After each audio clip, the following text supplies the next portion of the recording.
Good evening, everyone. It is Sunday evening, which means it's time for part 2 of Prisoner 13 from the Adventure Anthology Keys from the Golden Vault from Wizards of the Coast. For those of you that are tuning in for the first time, we are running Adventurers League rules, which are rules as written. It is the organized play for Dungeons and Dragons. We have our cast of characters that are planning on heading to a prison and breaking in.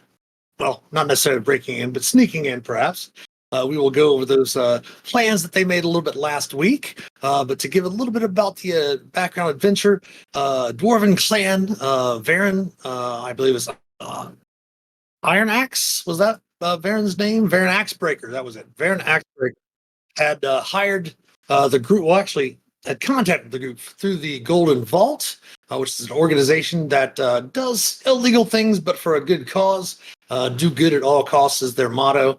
And they are going to try to head up to Revel's End, which is a maximum security prison located in Icewind Dale, and are trying to find Prisoner 13 and get information about a key that Prisoner 13 has to a dwarven vault in the underground city of Gauntlegrim, that basically supposed to contain the majority of the treasure of the Axebreaker clan. So before we begin our adventure tonight, let's go ahead and introduce our characters. I do want to note that our friend Ash, playing Sky, is stuck at work, and hopefully they'll be able to maybe join us during our break around 8:30 Eastern when we have our break about midway through the show. So he's not playing Sky tonight. Able to make it in, we will, of course, he's playing Sky, which is a human battle master fighter. But let's go ahead and remind everyone of the characters that everyone is playing. Let's go ahead and start with Stinkfoot first. Stinkfoot, go ahead and give the players, or the viewers, a refresher on your character. Stinkfoot Alabaster Grasper is a School of Abjuration wizard. His race is Deep Gnome Sverfneblin. He has the urchin background, and he is bringing his flying broom as his magic item to this adventure. Excellent. Thank you, Stinkfoot. And then we have Snaps. Snaps McCracken. Yes, Snaps McCracken. I will be joining the party once again as a rogue thief. And I will be also bringing a broom, and I will be trying to not be giving any tip-offs as to what I'm actually doing there. Yes, not getting caught. Stink and Snaps are sneaking into the prison via supply crates. And of course, we do have our community guests from our Master of Dungeons community. Ryan is playing Madame Ethelinda. Tell us about Ethelinda. I'll be playing Madame Ethelinda. She's a custom lineage genie warlock with the entertainer background. She was a dancer, but now she's fallen on hard times, so she's turned to a life of crime to pay the bills. And she'll be bringing her Rod of the Pact Keeper +1, and she'll be taking the place of a cook and trying to sneak in and work in the kitchens.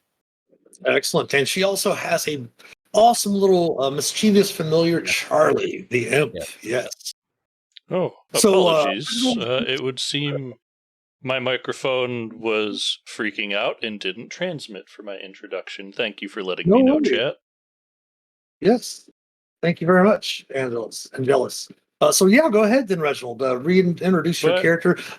Real quick note, Reginald was planning on coming in as a healer/barber, but since class isn't going, Sky is not going to be able to play with us tonight. Hopefully he'll be able to come in mid-session. Reginald is coming in as a guard. So go ahead, Reginald, introduce yourself again. Yeah, sorry about that, folks. Hey, I'm Reginald. I am a Harengon Swarmkeeper Ranger with a menagerie of raccoons following me around. I will be bringing in a head of disguise for today's session. All right. Thank you all. Of course, I'll go ahead and begin the session with inspiration, everyone.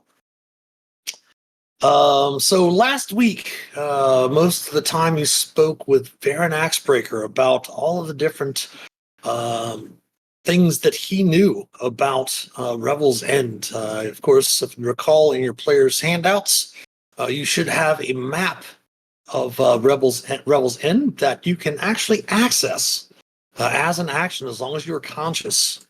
at any time up to once you get to Revel's End. And 3 days after that is when the map will disappear, if I recall correctly. Let me double check the notes on that. The map, you have the map up to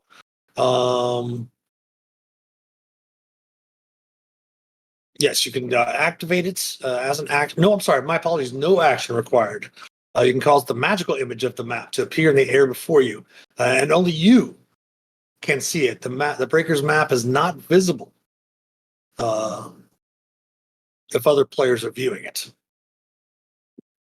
And of course, you do have the map does last until up to 3 days after you're inside the prison. If you do recall, you also do have the ability to basically kind of touch the different doors that are arcane locked within the prison as using the map to unlock and basically disable the lock for about a minute while you're inside. So we did come up with some plans last week and some ideas about what you're going to do once you get inside the prison. And I believe, Otter, you had Reginald, you had a few quick notes as a reminder. I did. Go ahead. What were they again? Oh, for the plans, yes. Yeah. Plan 1 was to disguise ourselves and sneak in to gather information, which then splits into Plan A or 1A and 1B, depending on if Prisoner 13 needs to be extracted to gain information. Plan 2 was haunt the prison. And Plan 3 is push the button and hope for the best. Plan 2 being that if our deep gnomes that are sneaking in the supply crates get caught, they're going to try to pose as paranormal investigators to investigate the hauntings, of which Madame Ethelinda will then start using Charlie as an invisible ghost to start trying to do some mischievous things around in order to convince them that is why Snaps and Stink are there. So, you've made your plans, and of course, Varen has sent word to his agents, and you find yourselves in the city of Luskin, along the northern part of the Sword Coast. And you, of course, do have time if there's anything else you wish to purchase before heading up and making your journey to Icewind Dale. You can. There's plenty of shops in Luskin to pick up things that you might need. Of course, we do have the handout in your journal, so the shared campaigns, if you wish to purchase any spell scrolls or any potions before you leave, you can feel free to do that. And if you are ready to go ahead and just give me a ready check in roll 20, and we can go from there.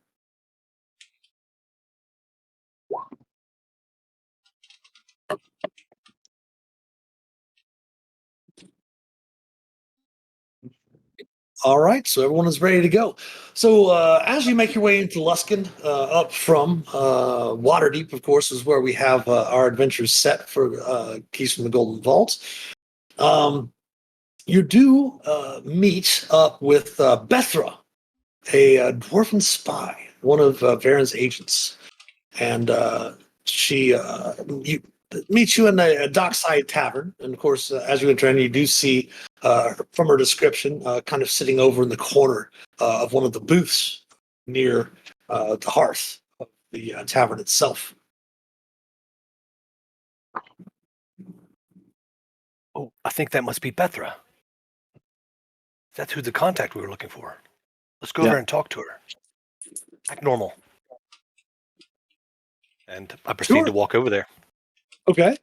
Making your way over there, you do notice that she does look up. She does have a mug of ale in front of her. Of course, you do know that Luskin is known as the City of Sails. port city at the mouth of the river Mirar, the north sword coast north. My apologies.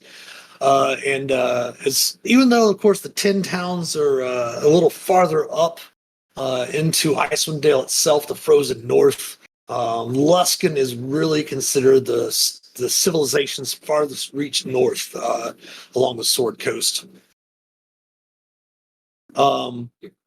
And as you come over to the table, she does kind of stand up real quick and like raises her ale to you. Yes, friends, please sit. Your descriptions definitely fit. Stinkfoot, Snaps, Reginald, Ethelinda. I believe there was supposed to be a fifth with you. Sky is he not joining us this evening? Oh, no. Maybe later. Perhaps he could catch up, but he had some family business to take care of, if you will. That's all I can say right now. She kind of strokes on her very well manicured beard. Well, have you all decided? Of course, we do need to take care of the task at hand of procuring the person that you are going to take the role of, as you take the position in place of on the ships. As of course, the prison does regularly change out the prison personnel. So, what have each of you decided? And she looks to each one of you in turn. Well, I'm going to pose as a barrel. If you get my drift, I'm going to. I think actually Stinkfoot and I both are going to try to sneak in some supplies. So, any suggestions that you could suggest for cargo, being cargo, that would one allow us to breathe, and two allow us to not be found, so we can get inside and then try to move, get inside and then go about our mission. I see. Well, we do have a couple of different ways that we can get you into the prison itself. How do you feel about being chilly? Well, being from down in the deep, I'm used to being chilly. I do have some cold weather gear here too. I've got some clothes. It should be how chilly though. Well, if we take you in via the supply crates, we can either put you in the storeroom, the kitchen's cold storage room, or the pantry. Well, I thought you literally meant go in as chili. My brain Like, went the as food a barrel of chili. and Yeah. not the temperature. I'm glad you were on the same page. it would be hard to breathe without some kind of a snorkel tube inside of the chili. I think the pantry items might be the best. For me, I don't necessarily want to be cold slab of meat. But, Yes, if you want to pull up your breaker's map, I can show you on there where you'd be coming in. Your storage, it'd be basically the 3 rooms off of the kitchen there. Okay. Yes. Let's see here. The cold storage is the storeroom is actually. Let me find that real quick.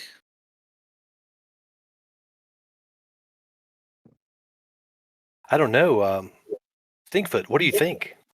Would you want I was to? hoping You I mind could being be a cold? crate and you could be a barrel. That sounds like a good duo, crate and barrel. Yeah, because if you notice, the storage is actually all the way across on the other side of the prison, right near the meeting and privy, Oh, I see. which does keep you a little bit away from the kitchen itself, which might give you a bit more room to work stealth-wise. If you wanted to go in via the cold storage, that is actually off of the kitchen itself, in one of those 3 rooms off of there, and as is, I believe, the pantry as well. I think maybe the storage idea may be good. What do you think, Stinkfoot? Being next to the kitchen, they probably want to cook us up for long, rummaging through, trying to find something for the next meal. Yeah, and then our way out would have to be maybe past the guards and the counselors, where up in storage, our way out doesn't seem to be as risky. Yes. Okay, so storeroom it is. And then she looks to Reginald. I will be going in as a guard. Excellent, excellent. And she does kind of, you see her kind of, jotting down a little bit of things on a small little scrap of paper with a little bit of a small little charcoal pin-shaped contraption. And then she looks to Madame Ethelinda. And for you, madam. I was hoping to take the place of one Gertrude Van Meter, a street urchin type, kind of a lunch lady at the local orphanage who recently got employed at the prison. Kind of frumpy, missing a tooth. You know the one. Okay, excellent. She kind of jots that down. And for you, Reginald, as a guard, what is, as of course, you get to make up the persona, and that's, is basically the actual person that they're going to snatch up, basically, and hold until you finish your mission. Sure. How many people are in where we're at right now, or is it just us? Well, there's a few other patrons, but no one within earshot.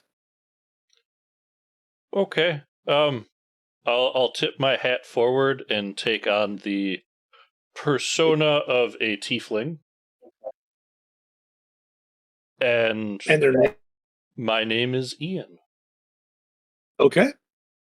So she kind of jots those down, and of course, within the hour or so, you do see her afterwards. After you mention all your positions, she does seem to grab a small earring on her ear, and it kind of begins to glow a little bit with magic. And she says, you should be ready to head out by the afternoon.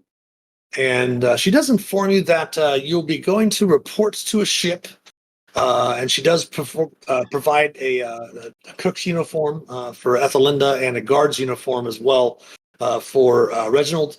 Of course, that does include Reginald, the short sword, and let me double check those for you. Of course, scale mail is one of them.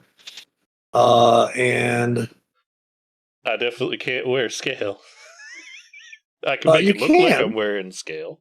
Yeah. If you want to do it that way, you can do it that way as well. But keep in mind, again, with that disguise self, if anyone happens to, touch you, we'll kind of get through the situation or get through the disguise and such. She does recommend that you at least wear the scale inside because even going in as your disguises, you will, of course, be searched to go in as well. So at least wear it until you get inside, find your station, and then, of course, if you wish to use your disguise self afterwards, she does recommend that. But when you're ready to go, after giving you your uniform, giving you the uniforms, and she says to report to the ship called the Jolly Pelican at during the evening, and they will go ahead and find a way. Her spies on the ship will find a way to pack Snaps and Stinkfoot into the different supply crates and such like that to make the 3-day journey north to Revel's End.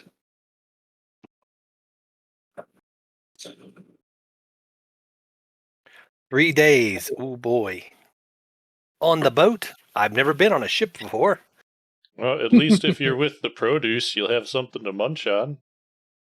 Oh yes. Hopefully I'm in there with something tasty. Not something sticky. Just beans. So many beans. Hopefully they don't put me in a... Go ahead. No, go ahead. I was going to say, hopefully they don't put me in a barrel of some type of spirits. I've always wanted to be a barrel rider, but not anything like that. Most likely, since you're going to the storage, it's probably going to be dry goods. Probably in with like some, sacks of flour, grain, things along those lines. But later that evening, unless there's anything you wish to do before heading up, you do get the information that the ship itself, the Jolly Pelican, regularly delivers fresh rotation of prison staff to Revel's End, and then returns the relief shift back to the Sword Coast here in Luxon. You do know that there are going to be 25 guards and 6 cooks are bound for the prison, which does include Reginald and Lady Ethelinda. I'm sorry, Madame Ethelinda. And in case you're wondering, Bethra does assure you that none of the people are going to be harmed. The characters that, of course, the staff that Madame Ethelinda and Reginald are taking the place of are definitely not going to be harmed. They will be released safely and compensated when the job is over. So, that evening, unless is there anything you want to do before that evening, any report to the Jolly Pelican? Ready? Yep. Ready to go? And All right. just I'm ready. clarifying, you said scale mail, right? Yes. Okay. I'm just going to wear it because I can, but I'll just add it to my character sheet. Make life easier. Bumps my AC up to a 16. Okay. And we already got those the herbs. Yes. Yes. You were able to gather those up in water deep in case you needed to use the, putting stuff in the foods to make people a little sick or something of that nature.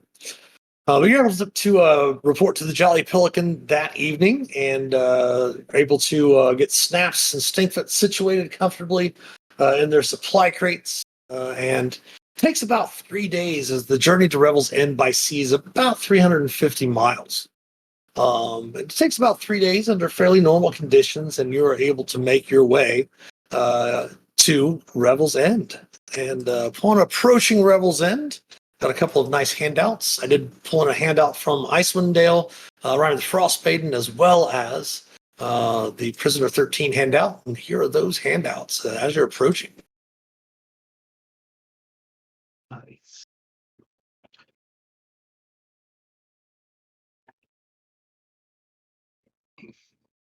Oh, cool. Ooh. I'm just so glad to be out of this barrel. Oh, you're still in the barrel right now. Oh, I'm so glad when I get out of this barrel. My legs started Well, cramping 3 days ago. I can't feel my feet anymore.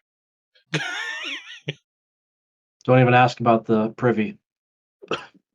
And Not let me asking. go ahead and bring you Not all telling. over to the map. It is going to be black screen until I bring your tokens out into the area where you're going to be deployed.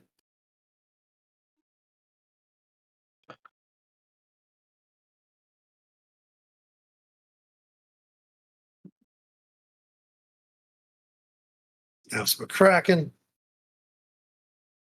I'm going to put you down here.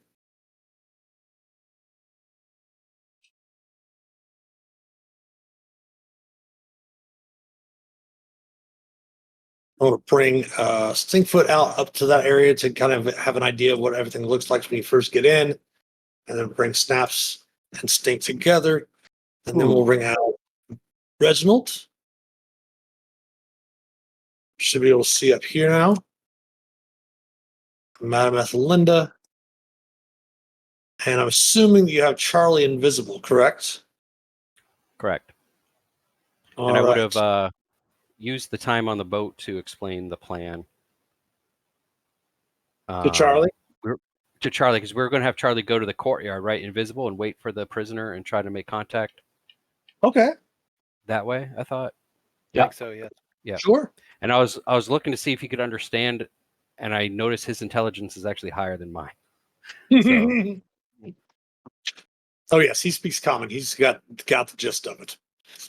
So when you arrive, of course, Revel's End itself, the dock here is where the ship comes in. Of course, if you recall, the Jolly, not the Jolly Pelican, but Varen is going to have a ship located some ways off of this dock here if you need to escape in that manner. If you plan your other escape, which was to try to escape from the top part of the tower with the 2 brooms of flying, you can go ahead and fly out to the ship from that direction as well. But they would bring the ship in to pick you up if need be, if that is one of the routes you want to take. But as you're heading up the docks here, you do notice that there is a fairly sturdy wooden scaffold clings to this 160-foot high cliff that separates the prison from the dock below. Looming above the scaffolding, you see a wooden crane, and it has lowered down an elevator car. It has a retractable wooden gate on the side opposite. And of course, the open up the car and takes about a minute or so for once you are able to get into the elevator to make your way up to this area here. Above the 160-foot drop from the cliffs all the way down to the docks below. And the door is in front of you, is opened up. And you can head on in. So Snaps and Stink, just give me a few moments to get everyone situated where they're going to be escorted to. As at the same time this is happening, your supply crates are being unloaded over here into the storeroom where you're all located. Okay? Well, sitting tight. All right. So I'm going to go ahead and move your characters into the different areas that you're taken into as you come into the room. So Reginald, so go ahead and follow my ping down to here. Let me unlock that door for you as well. Follow my ping down here. Keep on going straight.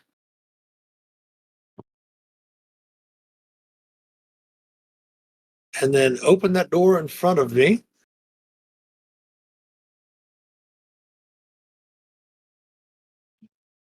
And you're escorted down there.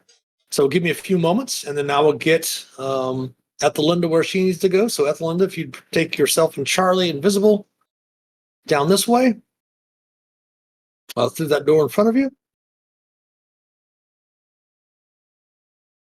And then down this hallway. Nope. Go ahead and head down the hallway to the east. Yep. There you go. And heading on down this way, you notice that the door up ahead is the door to the courtyard if you wish to leave Charlie there.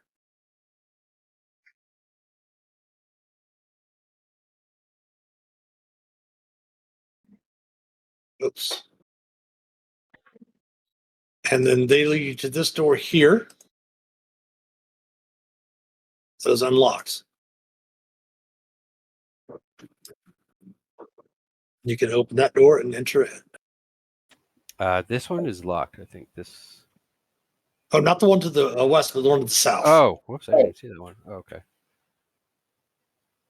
There we go. And that is where each one of you. Let me move this door here because Charlie is underneath the door.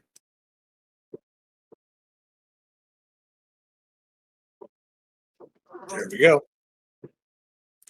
All right, so in the cook's kitchen, you have been sent to the kitchen areas where you report to. You walk in and you see a very hulking, jovial man that seems to have carrying hooked on his waistband to his belts an enormous saucepan, and says, new cooks. I'm Tanya Tulane. Welcome in. Got a lot of prisoners here. A lot of cooking to be done. So go ahead and get cleaned up. This is the first shift. All of you will be working the first shift today. We'll get you settled into your rooms after. Aye, aye. And they kind of point over to, you see dishes being washed. You see fresh vegetables, and well, hopefully as fresh as can be, vegetables and other things being, chopped up and mostly just like gruels and stew and baking, some different fairly thick, hearty bread. Perhaps maybe a little bit on the crusty side, but that's pretty much the fare that they give to the prisoners themselves. So first of all, Ethelinda, if you would please, or Gertrude, right? My apologies, Gertrude. Give me a. Let's go ahead and let you pick. Give me a skill that you think would be appropriate to when you first get into the kitchens to show that you fit in. I would say performance. I'm playing the part of. Sure. Okay. Go Characters? ahead and give me a performance check. Nice. They are not very suspicious of you at the moment, so that is fairly acceptable. You're able to, get over there, perhaps maybe pick up a butcher knife and start chopping up bits of. As you get there, you kind of notice the meat isn't something you would necessarily pick up at the butcher shop yourself, but it's a little bit of broth and cooking it up, and it's definitely going to be safe to eat. So you can start working on that area. So back to Reginald. Reginald, as you enter in, you're escorted to this area here, and riding up. Of course, you rode up the elevator to the cliff top, admitted through the doors, and you're actually taken up once you get into this central area. First of all, now that you're in the central area, let me give you a better description. You saw what was on the Breaker's map, but you're actually inside the room now. And you notice that this hexagonal room is the base of the prison's central tower. There's, of course, the spiral staircase rising to the tower's upper levels. Several guards watch through the arrow slits that you can see about where they're standing, observing the cells. And you see a one sitting at a metal desk with a console of a myriad of switches and dials, and a brass tube with a funnel-like flare at the end of it. And the guards direct you to head up the stairwell. Sure.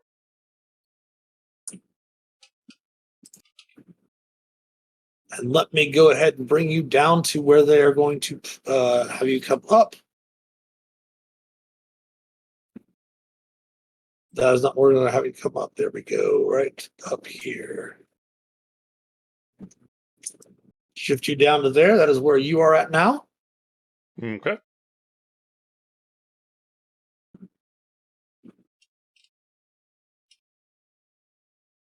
And you can go ahead and move about that room so you can see the interior of it as you're in there.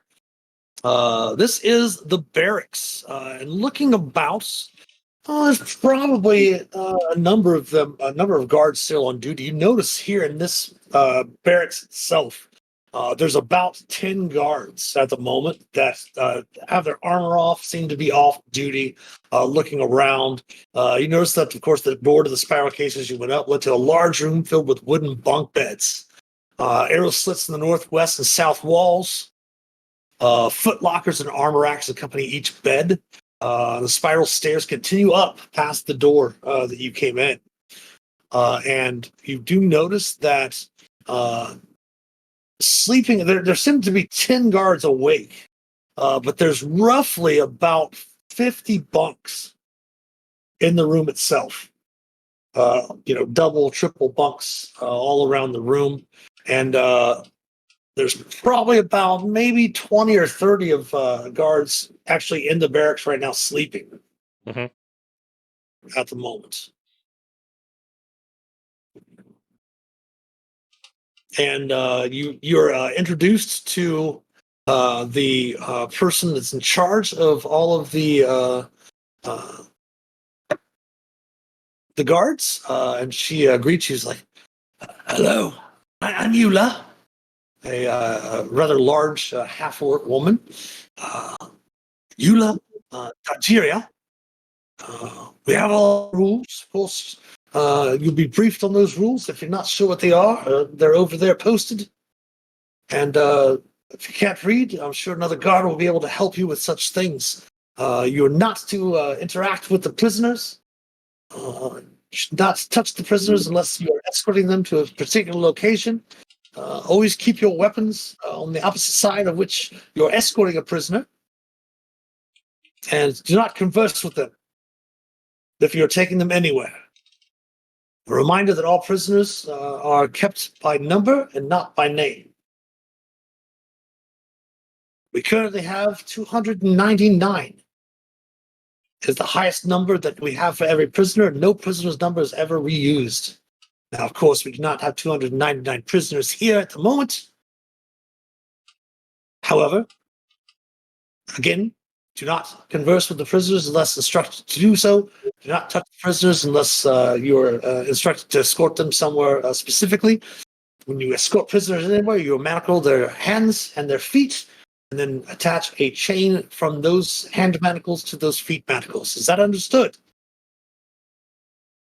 Yes, ma'am. All right.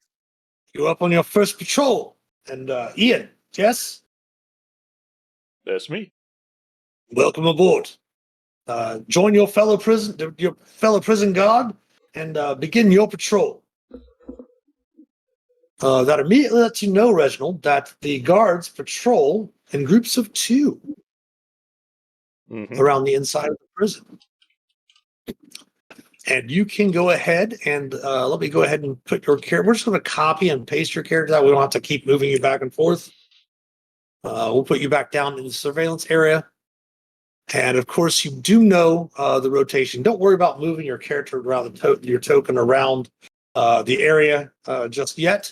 But we'll put you back up in the central area there for you to start your patrol. So with that, let's go back to Stink and Snaps over in the storage room. All right. Since we've heard our delivery team drop our crates off and leave, I've been quietly trying to cast message, pull out the twisted little piece of copper wire, and in my best guesstimate, every maybe 20 minutes, hanging out to our 2 faraway teammates. I know with walls and stuff, I won't always be able to speak with them. What is the range of your spell? Message is a cantrip, so it's only going to give us 120 feet. Since you came in, I'll go ahead and give you a couple of messages to Ethelinda because eventually Ethelinda will be back, be out of range, I should say. So, Right. So the message will be checking in, what's going on. You can reply to this message. Cough if you can't. I'll try again. So you can whisper a message back to him if you wish, Ethelinda. Message received. This would have been about the area where you were coming around the top of the hexagon there, heading towards the courtyard entrance.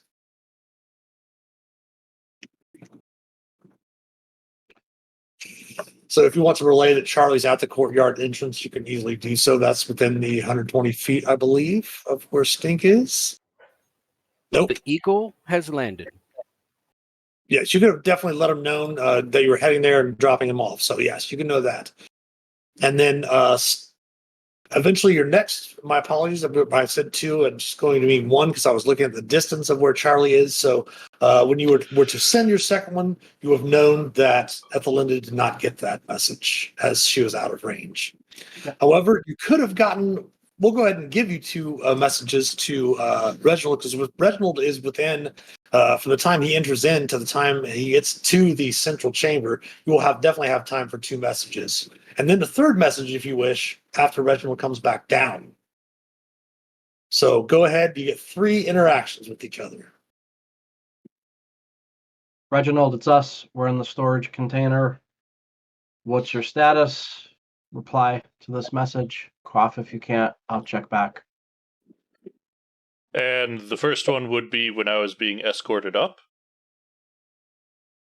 Yes.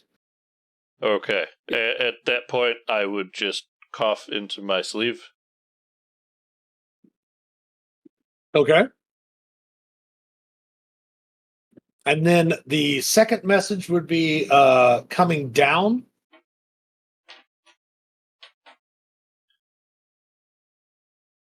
Go ahead. Stinkfoot.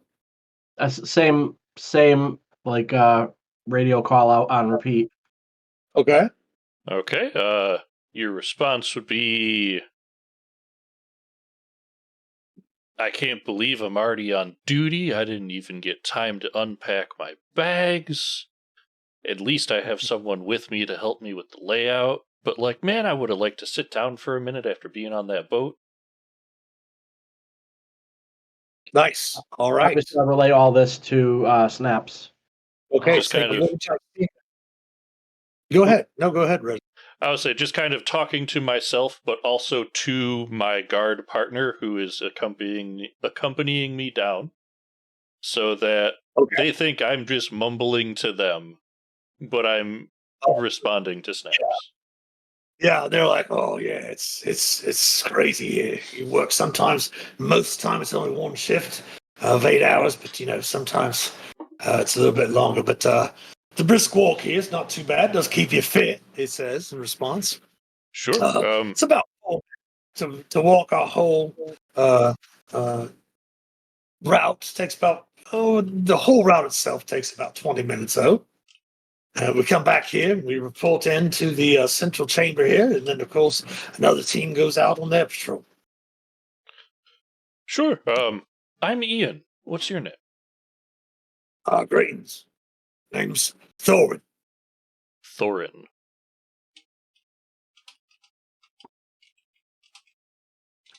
All right, and I guess I would suggest to Snaps that we snoop about Oh, but our is there storage anything? area. Is there anything you want to tell Snaps about the last message you received from Reggie? Go ahead. I would tell him the name of the other guard and the name. Well, we knew the name that Reginald was assuming. Yes, Reginald's assuming Ian. Yep. So I would relay what I got back from Reginald to Snaps. And Basically, their guards are in patrols of the two. Right. And quick Well, that question for may help. Thorin, actually. Yeah. Are we going to be partnered for every round, or do those shuffle as well? Well, basically, our patrol consists of the pair of us, and we, of course, walk around the hexagon area, and then we'll take a short check into the courtyard, and of course, we'll double check the armory as well. And he points down to the ground, and you can see kind of slight areas kind of on the ground that kind of show the different directions that you should really. It takes about 4 minutes to make a short route around the short check. When things get a little bit more heightened on higher alerts, he does inform you that that's where the 20-minute patrols end up going out. Sure. And last question. Does it seem Thorin has anything interesting on their person? Go ahead and give me a perception check first, but like what types of things are you looking for? I don't know, keys, anything they might possibly misplace over the time we're here. Fine, you don't need any keys for these. As the doors inside the prison, if you recall, are all fit with basically arcane locks. Mhm. And give me a second here with the interior. I'll give you the perception check anyway, but Sure. kind of trying to gauge Thorin to see if we are in fact going to be pairs, if there would be anything on their person they could be distracted to go find. No, he doesn't seem to have anything personal on himself at all. Definitely seems that he does mention when you're, in conversation that oh, sorry, I got to find her name here again. Is it Ula? Yes. Ula Darzeria. Yes, she is a no-nonsense stickler for the prison rules. And of course, guards aren't allowed to take any sort of personal items with them on patrol. Sure. At this point, I'm wearing the designated armor on my person, but I'm also using the hat to make it look like, one, I'm a tiefling, and two, that I'm wearing the armor to disguise all of the raccoons just kind of like koalaing my person. That's not a problem. All right, so you're out on patrol, Reginald. Ethelinda is cooking, and Stinks and Snaps. Stinkfoot and Snaps. You guys are the two of you are located in the storeroom. It's time to break out of your supply crates. Go ahead and first give me perception checks, the two of you. Okay.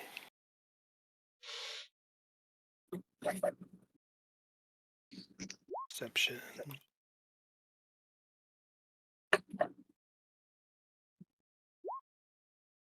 Yes, both of you are able to wait for a while and stop.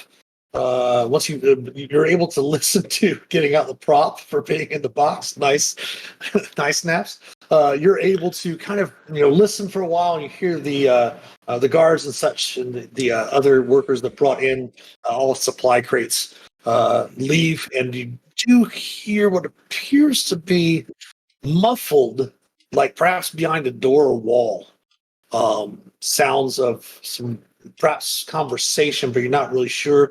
But with those perception checks, you can definitely tell that the storeroom is clear of any people.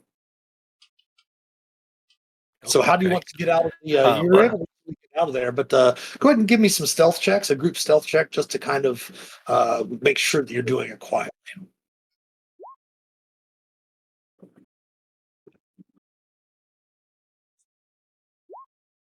Nice. So yeah, both of you are able to kind of jiggle the lids of the supply crates to the side and are able to look about the storeroom. Looking around, of course, you do notice that the storeroom itself, supplies stored here in crates and other containers, and sacks, barrels of things all over. Looking about, it looks as if the prison has stockpiled enough necessities, especially with this delivery, to probably continue operations for about another 6 months or so. Okay. You both do know Noted. there's a privy here. This is the door to the privies.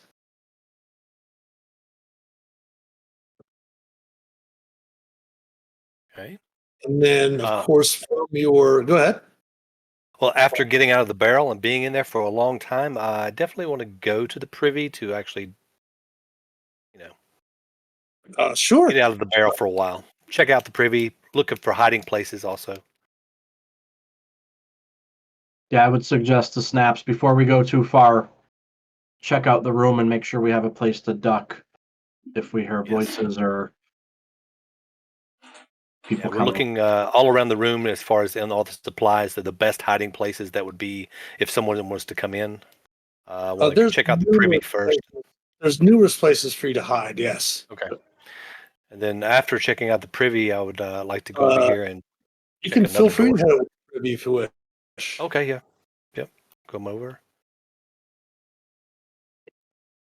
You do notice that the door is locked. Oh, well, um, can't have that. I'll Give use me my an insight. Okay. Yeah. I'm listening. Ooh. Wow. You could probably assume that prisoners are only released from their cells at certain times of the day to actually have privy privileges. Okay. The prisoners are definitely on heavy security and heavy lockdown. Okay. And the lock is what type? It is just one of the arcane locks that are normally locked doors. Oh, well, I guess we can use a gem to open it. Yep, you can open up your map, and you could touch the key, the door itself on the map to suppress the lock, and it is now unlocked for you. Okay. Great. And take a look inside and look to see if there are any, in particular, places to hide inside of the privy, like vent holes or Okay. pulleys or anything We already inside. posted the doors on there that the players should be able to access on Roll 20. So if you want to open that door yourself and head on in, you can do so. Entering in, you look about and you see it contains a dozen wooden waste buckets. And they all seem to have very little privacy. They might have perhaps some privy buckets in some of the rooms themselves, but this is probably used for guards. Obviously, the guards can bypass the locks without a problem. So this is probably used by most of the staff, but most likely prisoners come through probably as part of their work details and such like that to empty them sometime during the day. Okay. Well, noted. Unless you want to check it out yourself, Stink, I'll shut the door and move on to this other door across the room. I mean, Okay. I remind you that's a guard tower. correct. I just wanted to listen to see if anyone is in there, so we won't be surprised by anyone coming out of the door. Do you close the door behind you and such? Yeah, I do, and lock it. All right. Okay. Well, I believe you can't lock it with the map. It only suppresses it, but it just suppresses it for 1 minute. That's and okay. then it will lock automatically. Right. Yes, but Reginald as Ian can actually unlock them and lock them as a guard, as can the prison staff, I should say, as can Gertrude with as being a cook. She can go through the different locks and such. It said if you unlock another door, the door you're at locked. So I'll Yes. unlock the middle kitchen storage door from the kitchen into the storage. I'll tap that on my map to unlock the door in the kitchen to get our privy to lock quicker. Sure. Oh, good plan. Okay. Ethelinda, give me a perception check.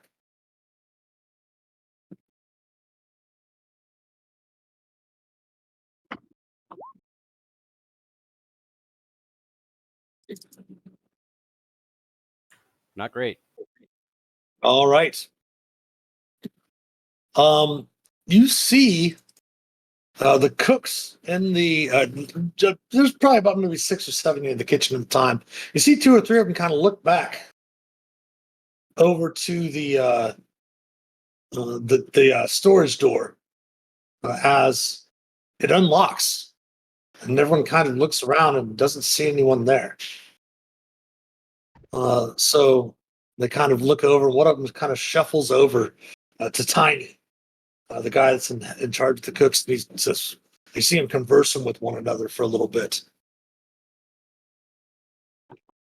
He kind of looks around, kind of walks over to the door, opens the door. Huh. Strange indeed. He closes the door and reaches up and locks it and points to one of the cooks. Let me roll a dice 6. Pick a number between 1 and 6, Ethelinda.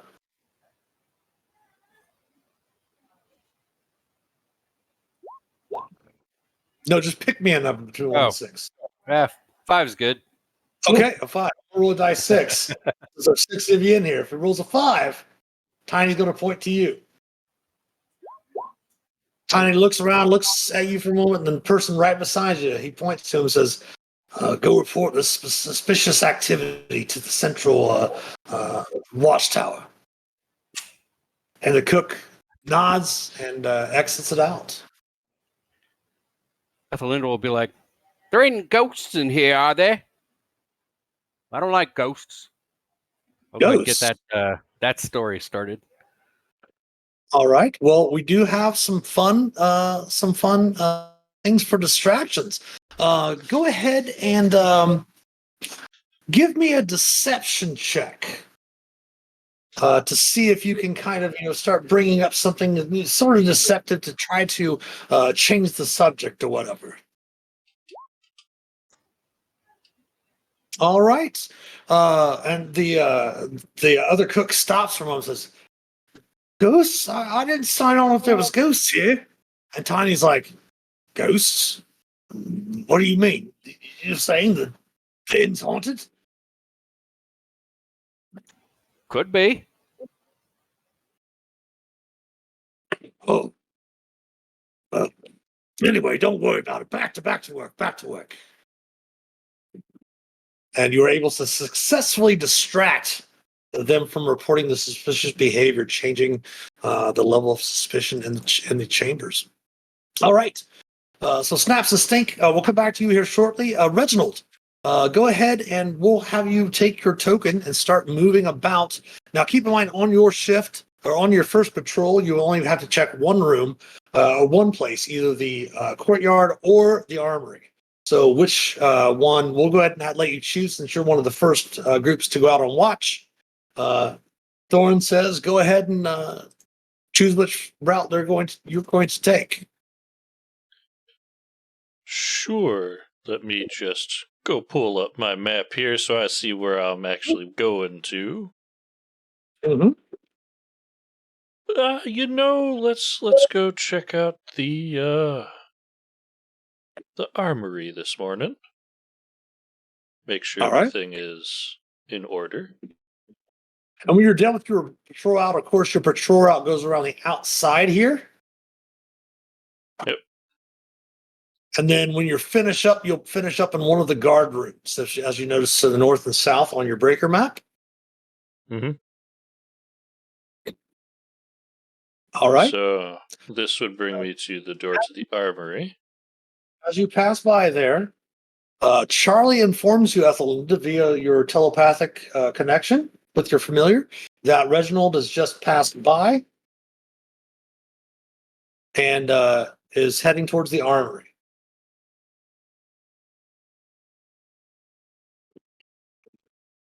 All right, you make it to the armory. Of course, you are expected to open the armory and check inside. Yep.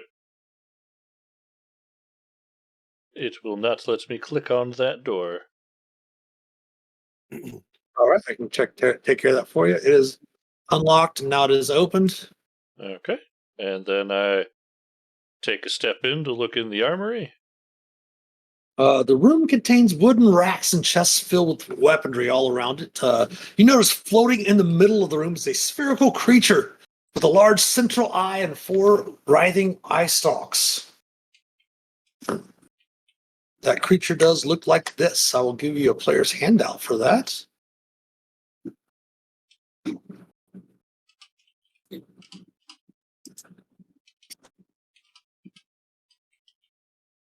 Pretty, Aw, right? how cute. Okay. I will pop And this up seems for to be- chat to see. Sure.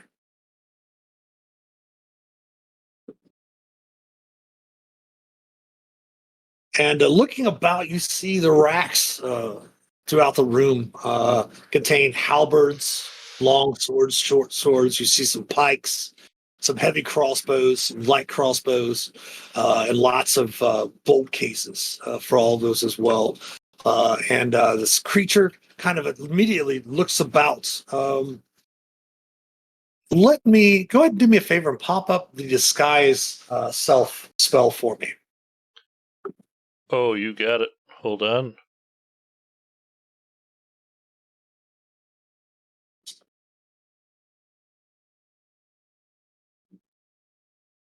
Spell, disguise self.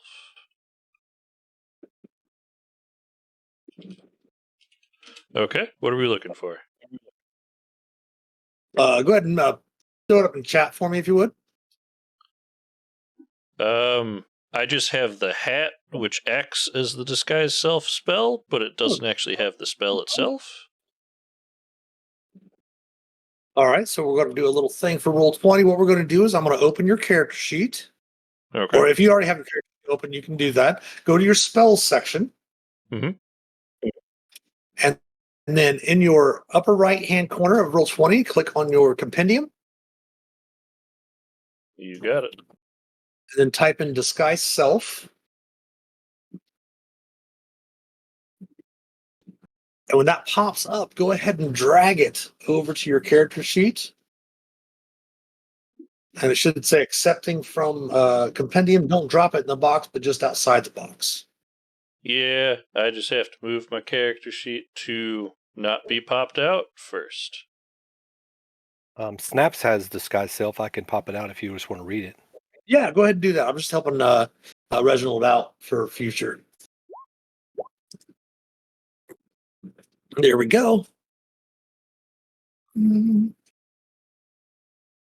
So actually, in Roll20, my character sheet just shows up as a white box unless I pop it out. Let me see if that's happening on my end. It's bringing it up. It just takes a little while to load it. But I can take care of that for you. It's not a problem. Let me do that real quick. But thank you, Snaps, for putting that in chat for us. Certainly. And then what I'm going to do is I'm going to go ahead. Since Snaps took the magic initiate, he's got a couple bard spells. That's one of these two he's got. He doesn't have much, but he does have a little bit of magical ability. And then the description of the spell, I went ahead and edited that real quick to have a hat in parentheses for you, Reginald. So that way you know that that's where the spell comes from. Oh, perfect. I was going to do the same thing if you didn't. That way I know it's from an item versus my actual spells. All right. Change of body type, adopt a form, change the spell. Fail to hold up for physical inspection, but it is just visual.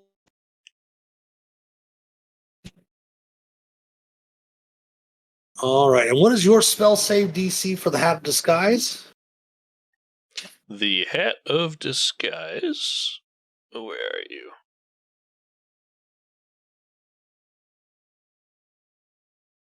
Does it have its own DC, or is it mine? It would be your spell DC if it doesn't have one listed in the item. Yep, I'm checking that right now. The item, it just says Disguise Self spell at will. The spell ends if the head is removed, so my DC would be a 13. All right. It does not see through your disguise. As you do notice as you enter in, it looks intently at both you and Thorin. And looking about, you see Thorin kind of walk around a little bit and says, "Don't touch much of anything. It's it kind of treats everything as its treasure. That's just inspecting you since you haven't been here on shift in a while."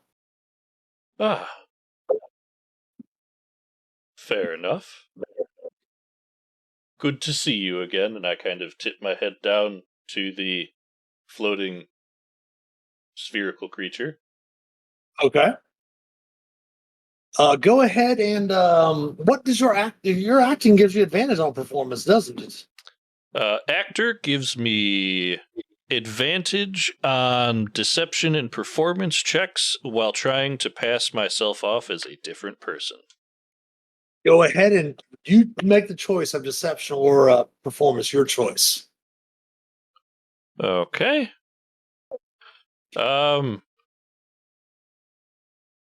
Either way, it's a -1, so we're gonna go performance.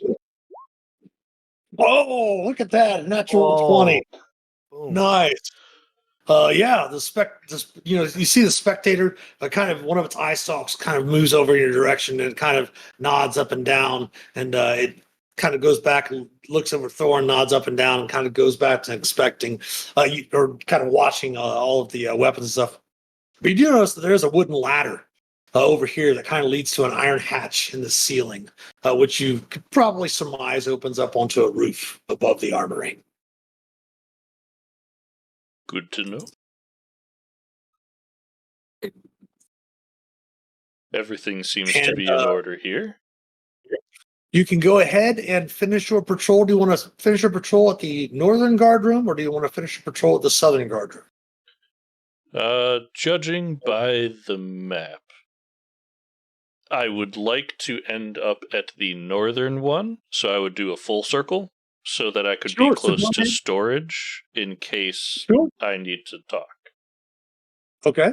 So go ahead. Plus, keep in mind, I do have the Explorer mode on, so you'll be able to at least see the areas of the map that you were. They'll kind of gray out, so you won't know necessarily if anything's happened to populate the areas where you've been. And then that'll bring me back here to a locked door. Of course, you should be able to unlock it. I might not let you unlock that, so I'll do that myself. There we go. Entering into Somehow that room. my token is glitched underneath the door. Go ahead There and we move it. All right, and you do notice that this is the guard room, of course, to the south. You could probably assume is very similar in appearance, and it contains a table with 4 chairs and a cabinet holding whetstones and other simple supplies for repairing armor and weapons. You do notice that there are 3 guards stationed in this room as you enter in. You do notice that some of them are sitting there, kind of playing some 3 Dragon Amy card games. One's sitting there sharpening his weapon, just kind of complaining about the weather. And the other ones are kind of signs like, oh my gosh, we're in freaking Icewind Dale. Of course, the weather's going to be horrible. Quit complaining. And they see the 2 of you enter into the room, and then one of them says, Ian, Thor, good to see you back. That's us. Come on. And you see 2 of them get up and leave to go on patrol. All right. Down in the kitchen, Ethelinda, you do, as you're sitting there cooking, you get a little bit of information about, and go ahead and you can head down through the south door as well if you want to. As part of the setup is heading to the mess hall, of course, to prepare for the meals for the inmates.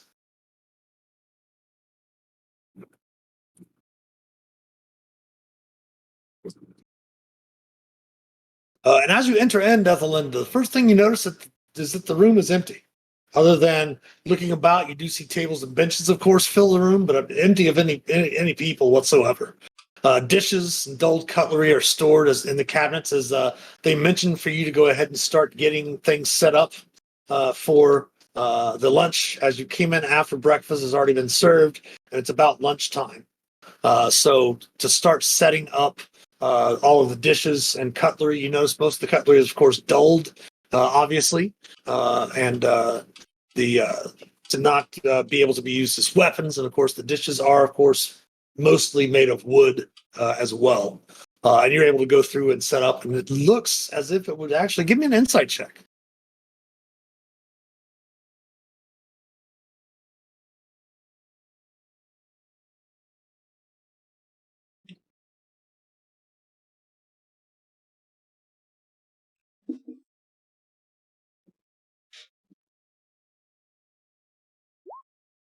Nice, an 18. Yes, kind of looking back and being in the kitchen this morning, most of the morning, preparing the lunch and coming out and setting things up. Of course, you do know that there's a guard tower just beyond this door here to the southeast of you, but you do have a feeling that you and Reginald could probably, now of course, depending on what Snaps and Stinkfoot are doing wherever they're at, you do feel that you and Reginald could meet up here without arousing any suspicion.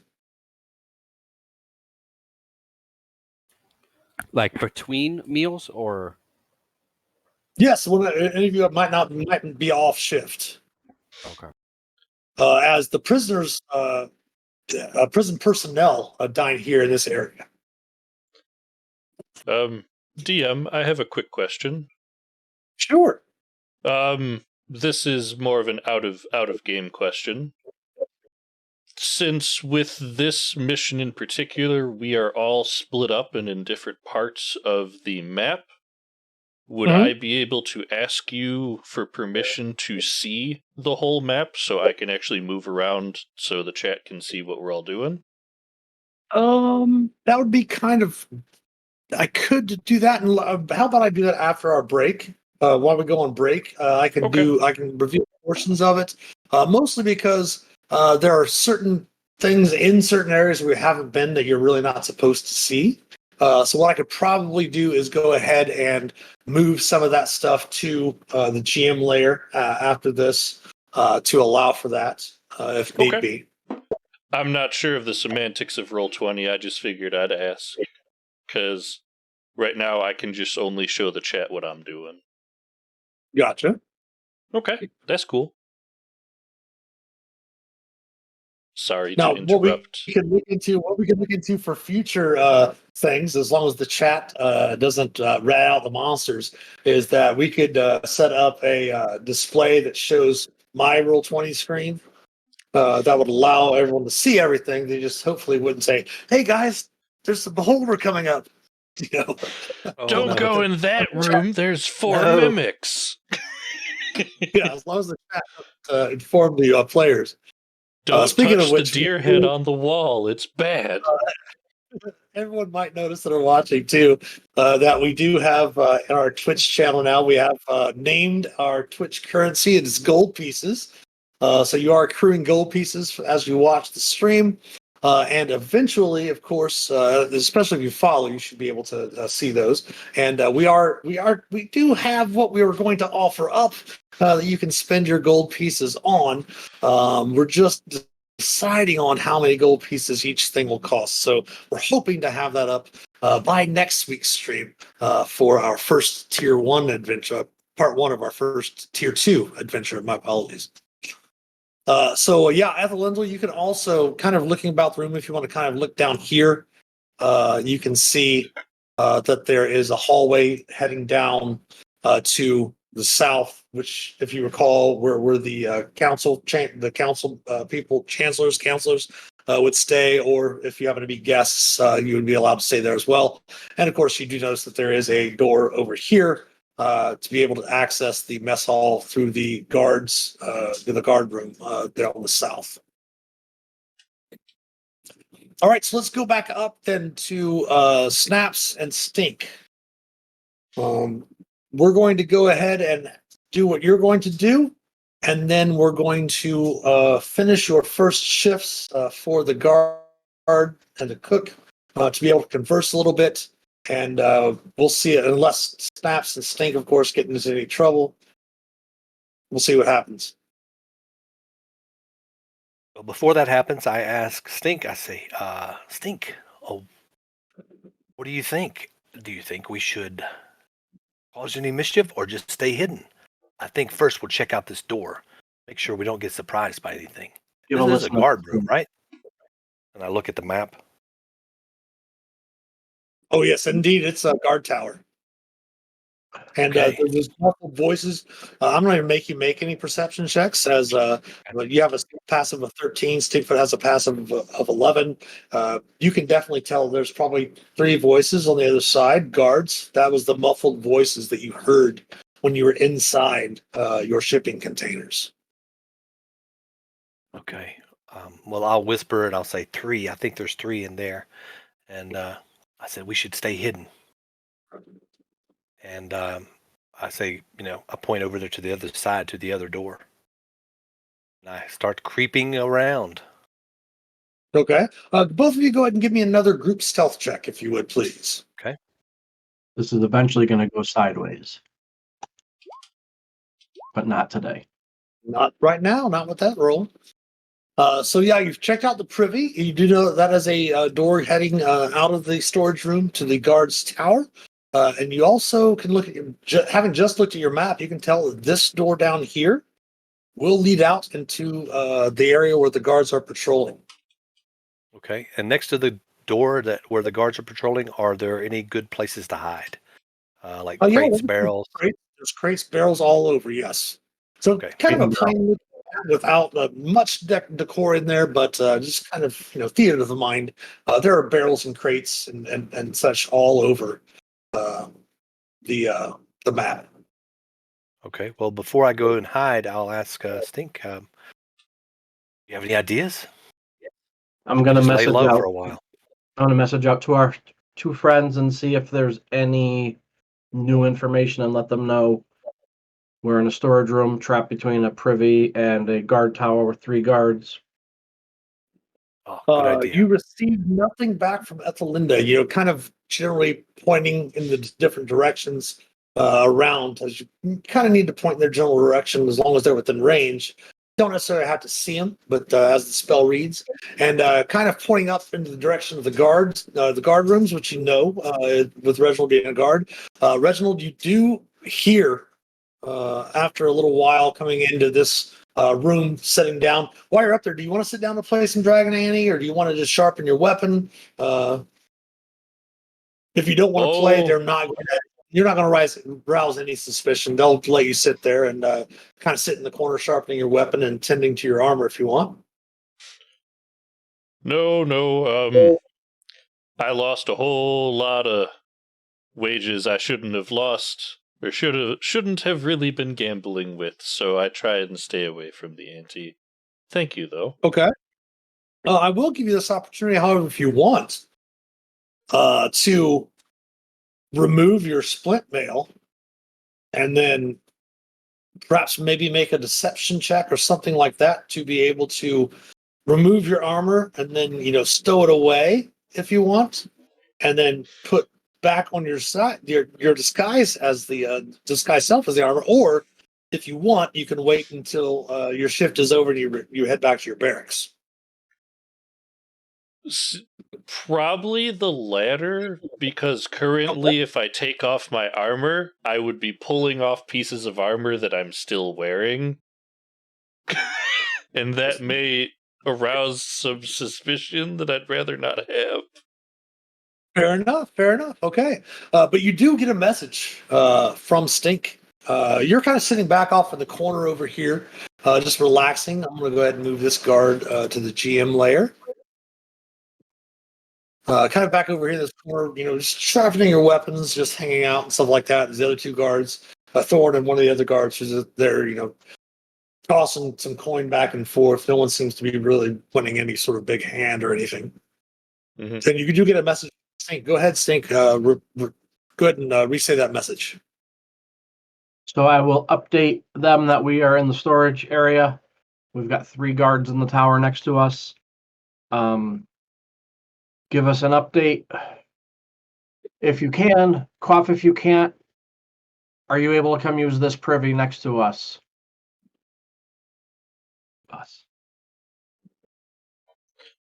Okay.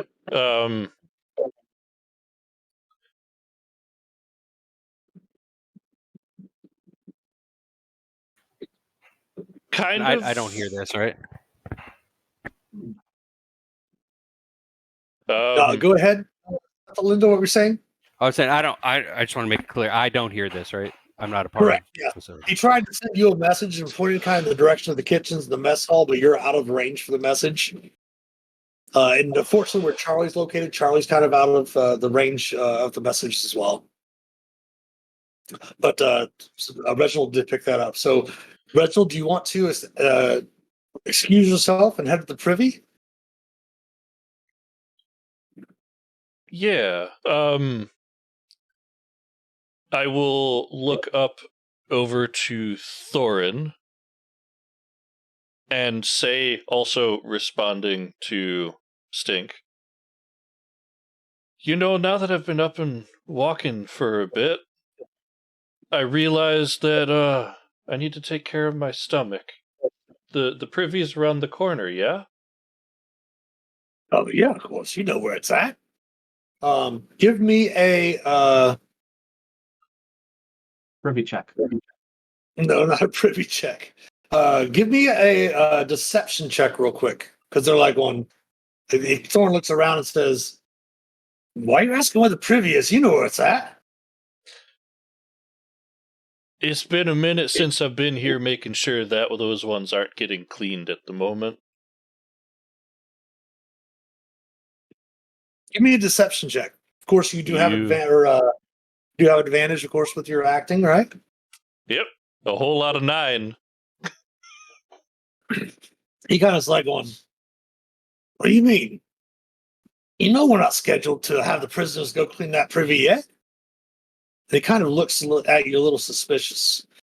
You will have one chance to kind of distract him with any sort of other discussion that you might, some sort of way to convince him. One last chance. Ooh-wee. Me just checking something real quick. Sure.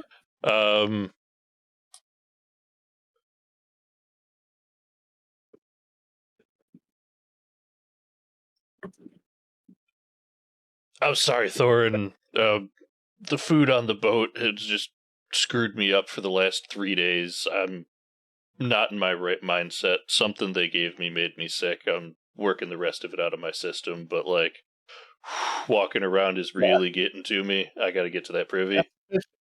That is sufficient. Go ahead and give me one final deception check. Oh, come on. Okay. Nice. Like, oh yeah, I can understand that. Yeah. Well, go ahead and slop it up a bit. We've got to go after prisoners just before lunch to come clean them out. Oh. The other guards. I'm going to nod and like not run, but like I got a poop run out of the room towards the privies. Okay. So yeah, you can easily make your way down to the privy. And if you want, go ahead and pull up the map there too once you get down there to show the chat that area. Sure. I will pop us over here. So I'm going to work my way down into here. And I'm going to walk into the storeroom mumbling about stomach issues and then check if anyone else is around. You do not see anyone else. As what's your passive perception? 15. Actually, you do notice Snaps kind of hiding over behind a crate as you step into the room. Hello, Reggie. I'm just going to send a raccoon over without really saying it. I'm effectively casting Mage Hand, but I'm sending a raccoon over to like tug on Snaps. Okay. That I'm in the room. And, yep, and you all can head into the privy to speak if you wish. Yeah, you got a little raccoon bothering you and pointing at the privy. Hey, your friend here. Hello, nice bandit. All right, we've been able to get our first three together to have a little bit of discussion. So let's go ahead and have a little bit of discussion after we come back for break, because it is about a half past the hour. So we're about the midway point through tonight's session. So let's go ahead and take a small break right here for the viewers as well as us. Use the restroom, stretch your legs, perhaps refresh some beverages. And we'll come back here after a little bit. A short intermission, and we will find out what the conversation is going to be between Stink, Snaps, and Reginald. And then we'll come back to Ethelinda as well. And it'll be lunchtime. So Reginald will be able to go grab some lunch in the mess hall and speak with Ethelinda when we come back as well. All right, we'll be back shortly, everyone. So please stick around.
All right, welcome back, everyone. Thanks for your patience for our intermission there. We are again playing part 2 of Prisoner 13. For those of you that might be joining in late, our adventurers were able to get into Revel's End, the maximum security prison ran by the Lord's Alliance, located in Icewind Dale, the frozen north. Obviously, if you've seen the movie Dungeons and Dragons: Honor Among Thieves, that was featured in the opening scenes of the film, and the closing scenes for that matter. And we have our guard, Reginald, going to the privy from being on guard duty, using the excuse that the ship's food that brought him here has been able to meet up in the privy with Snaps and Stink, who snuck in via some storage and supplies. And of course, Ethelinda, under the disguise of Gertrude, a cook, is working in the mess hall and setting up lunch for the lunch break that is coming up fairly quickly for the personnel, the prison personnel. And then Ethelinda's also heard that after the prison personnel eats, that some of the guards and cooks will be delivering food to the prisoners themselves after the personnel is eaten as well, as the prisoners will eat in their own cells before being let out, usually during the second shift for their exercise in the courtyard and for their other duties and such. So we come back in and let's go with Snaps, Reginald, and Stink up in the privy. Discuss, gentlemen. So, how's it going out there, Reggie? Well, What have you found out? Immediately got put to work. I was brought up through the center hexagonal chamber, led upstairs to the barracks. I don't think that's going to be a good exit for us if we need it. Just between off-duty and folks up there, there's like 30 to 50 people upstairs. Oh. Yikes. That being said, all of the guard duty that I am part of is done in pairs. As you may have guessed from my earlier message. As far as you are muted, buddy. Thank you for your updates. Any intel on another way out if we can't go through the guards? The armory may be a good look. Okay. It's across the way. I checked in there on my first route here. There is a weird floating spherical eye stocky thing in the room we would have to deal with that acts as a guardian of their armory. But there is a ladder there that looks like it leads right to the roof. Oh, that sounds like a solid plan, except for the weird floating eye stalky thing. I just got cold chills. But yeah, I was thinking that it would be a good idea just to go talk to the prisoner right away. Right, Stink? Yeah. Yeah, I don't want to stay in this place any longer than I have to, much less like, I know we could possibly stay here 5 days or more, but I'm ready to get the job done. This place gives me the creeps. I feel confined, like I'm trapped. I will make sure to relay to them the information of how the guard routes work. Now that I have been part of them, they take about 5 to 8 minutes if there is no suspicion. They usually follow this pattern and end at one of the 2 break rooms at the top or the bottom. Once they enter the break room, a second set of guards go out. If there is suspicion, those start to ramp up very quickly in how long they take and how thorough they are on those rounds. We played with a lock in the kitchen. Did you hear anything about that? Have I heard anything about that walking around? No. No, I haven't heard anything about it. But with lunch coming up, I might be able to see Ethelinda soon. So we can find Do out. you have any contact with Ethelinda yet? No, I got put immediately to work. Oh, awesome. Okay, so how are we going to do this? If you go back on patrol and you're going to meet with Ethelinda and Stink and myself, we start on our way, avoiding patrol, going around the correct way that you described, and going and talking to the prisoner, where can we meet up? If she's even willing to leave with us, or, I don't know, but I can tell you in that center room, unless everyone goes to lunch at the same time and no one is in there, there is 6, 7 guards stationed in that room watching every single cell through those arrow slits. So it might be a little interesting to try and sneak in, unless you can find a way to avoid lines of sight on those slits. Looks like Snap's video might have froze on us. Oh, I love the freeze frame, though. He's shocked. It's like, So I can go invisible and maybe walk quietly 10 paces behind you. I know there's anti-magic in the cells. Is there anti-magic anywhere else that might leave me uh-oh'd?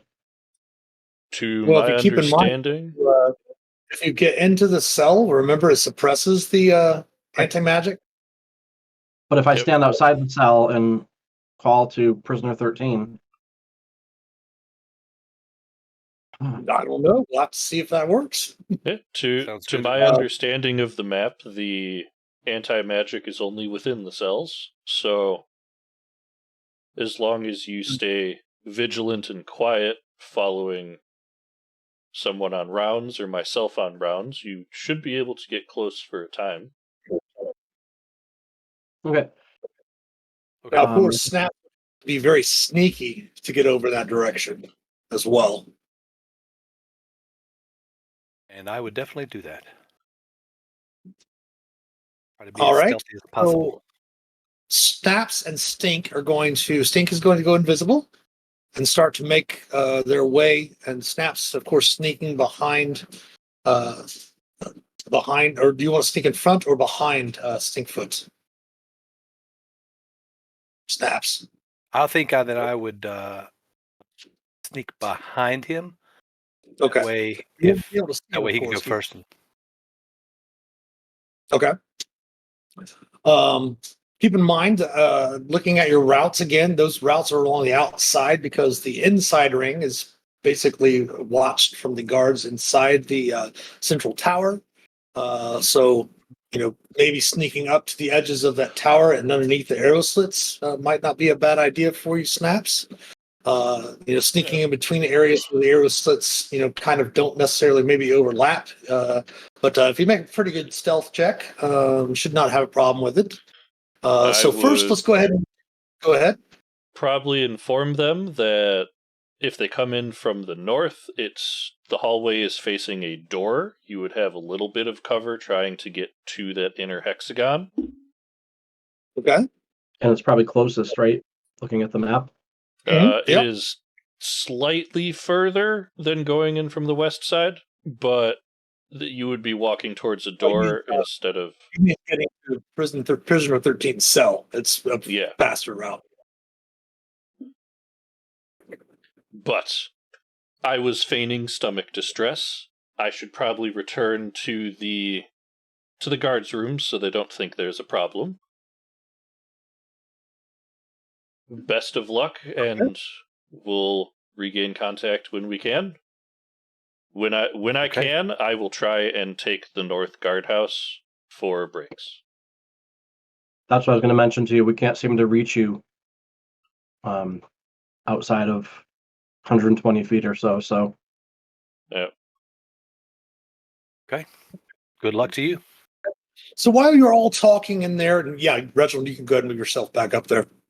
Ethelinda, you finish setting up the stuff for the mess hall. Of course, the personnel of the prison eat here in the mess hall, and they are preparing for lunch.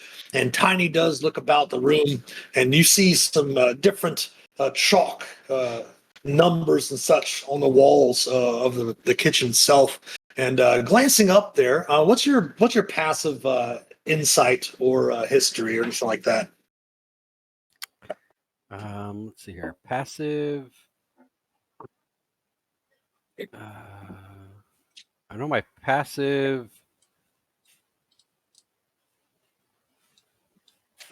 Are you Passive skilled? wisdom is 9. I don't know Well, what. you're not skilled in insight. I'm not skilled in insight now.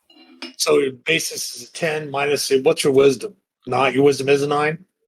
My wisdom is a 8, so minus Oh, 1. 8. Yeah, so So, 9. so you're -1. So yeah, your passive would be a 9. So go ahead and give me an active insight check.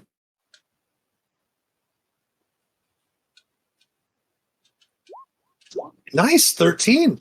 Yeah, looking at the board, you can kind of see that it's a kind of a schedule of when the prisoners themselves get fed, as the prisoners get fed in their rooms, in their cells, and such like that. And they do seem to have a setup of which prisoners' cells get served throughout the shift just after the lunch for the personnel is called for the lunch break.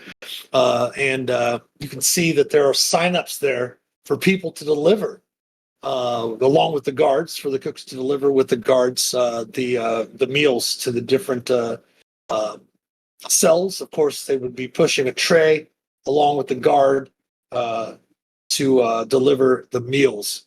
And there are places that where you look through and you can sign up for certain sections. And doesn't seem anyone signed up yet. I will sign up for whatever gets me to prisoner 13. That first, the northeastern block, sure, you can do so as well. And once everything has been prepared and all that stuff, I'm going to come back over to Snaps and Stink. So Snaps and Stink, set your plan in motion. Okay. I'm going to ask Snaps if he thinks maybe sending a Raven to the 7 o'clock position is overkill. I'll go invisible, guide you, and also send a Raven just to go in and flutter around. Probably overkill. Mm, let's do it. Let's do it. I think a little bit of redundancy plan on our plan could be helpful because you never know what could happen. So yeah, Right. I'm ready to roll out. If you are, you can go your way, and I'm going to start my sneak, and we can go out and definitely will. So, a question we'll do for that. you. Okay. Do you have the Raven already cast? Or are No, you I going to wouldn't have I wouldn't have, no. So it would take an hour for me to cast it the first time. Oh, okay. take you whatever the casting time is plus 10 minutes? Yep. Okay. Oops. All right then. Never mind that. Maybe not. All right. So yeah, that Right. Raven's a good idea, but Yeah. maybe not. Go ahead. Sorry. Maybe not. Maybe we should just go ahead and sneak around anyway. I thought we'd have more time, so I'll cast invisibility on myself. And I'll stealth up. Okay. Go ahead and We're give me gonna a wait stealth for the. check. We're gonna I wait for would that. remind you that your character would know this. You might forget it as a player, but I believe the deep gnomes have an ability to gain advantage on their stealth checks a certain number of times a day. I'll do that. My All right. Nelfin camouflage. I'll look What like a was brick. Your dexterity stealth check at advantage. Oh, I didn't roll for. Oh, there it is. Okay. Oh, you Nice. got it. 23. Yeah. Whew, yeah, exactly. Good thing for the advantage, right? Yeah, it's So a a good thing. 23 stealth check for Snaps. And Stink, of course, is invisible. Stink, why don't you go ahead and give me a stealth check? You do have advantage, of course, because you are invisible already. But go ahead and give me a stealth check as well. A 23 as well. Oh, my goodness. Nice. Everyone's we're coming gonna- with when needed at the By the end. door. Go ahead. Listen by the door, wait for the guards to pass, count to like 39, and then step out. So go ahead, both of you. Go ahead and move along that north passageway as you were mentioning. I'll go ahead of you. Right? Yep, I'm there. Go for it.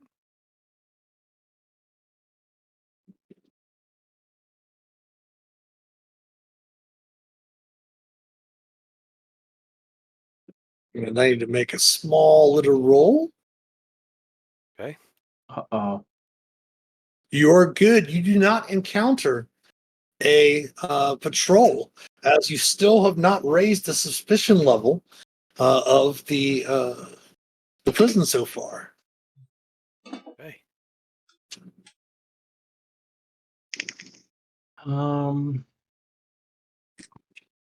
Yeah. Oh boy. Now I'm going to be very wary to not get more than like 10 feet from. You're fine if you go one more square. You're totally fine from the map and all of that. There you go. And Snaps, you kind of wait as you come through the corridor because, of course, the interior, like most of the rest of the area where you've been, is lit with continual flame spells and stuff and sconces and such like that. And kind of getting up there, sneaking through the eye slits and stuff. Your stealth skill is way higher than the passive perception of the guards looking through the arrow slits. So you're kind of sticking to the shadows. You're able to stay up against the walls and the moving past the cells and are not able to be noticed. However, when you get up there, you hear echoing through the chambers of the prison. Shift 1, lunch break. Shift 1, lunch break. Guards, please report to the mess hall. Replacements, please take up their positions.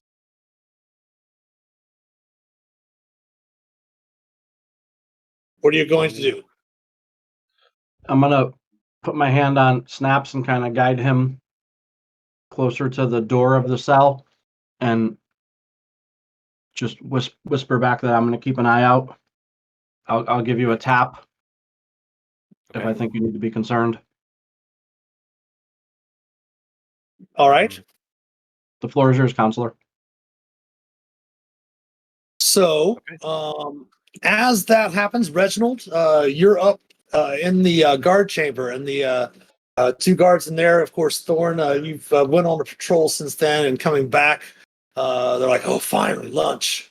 And Stink and Snaps, you hear the door over here open up.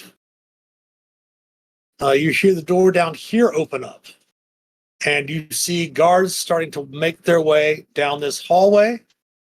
In the direction of heading to the mess hall. My apologies. They're actually heading to the south. This door up here does not open. As they're heading down to the south to the mess hall. Go ahead and, I want to have you both, or not Stink, because Stink is invisible, but Snaps. Give me a deception check for me, please. To kind of, keep your nerves about you. Got a great stealth check, but we need something that's, to represent being able to overcome that fear or something like that. Let's do this. Go ahead and give me a wisdom saving throw. Let's do that instead. It looks like we have Snap's camera is frozen again. We might have lost him on Discord. Yeah, he messaged he was having a little bit of Discord issues. No problem. So we'll just go ahead and waive that for now. We'll see what happens when it comes back out. So let's go ahead and go down to Reginald and Ethelinda down in the mess hall. You do see a couple of the cooks come out as well. Some of the other cooks are coming around, delivering some of the food. There we go. We got Snaps back. Snaps, go ahead and give me, as the lunch break was called out. You have a great stealth check. Go ahead and give me a wisdom saving throw, just to maintain your resolve and your confidence that you're. Wisdom saving throw for my on first. Okay. Keep in mind, you do have your inspiration still. And I will use it. Just going to say that. You keep taking the words right out of my mouth. A 10. Excellent. That was your DC. You were able to maintain your resolve. That Stink did touch you on the shoulder and whisper to be calm. and you just kind of freeze, almost like a Durgar, but as a deep gnome, kind of stealth up there with your camouflage and are able to kind of blend in to the wall, and the guards all pass by without a problem. And we bring ourselves back down to Reginald and Ethelinda. In the mess hall, you see some of the guards that were in the different guard towers coming through. Stink and Snaps, you do see some guards leaving the central chamber and heading off in different directions to take up the posts of the guards that are actually going on the mess hall duty first. And we find Reginald and Ethelinda down in the mess hall. All the cooks come out and slop all of the food down on the plates for all of the personnel, and you've got probably about a half an hour that you can converse with one another about what's been going on, what you've seen so far. So, Ethelinda, go ahead. I'm sorry, Gertrude, and Ian, go ahead. What have you figured out?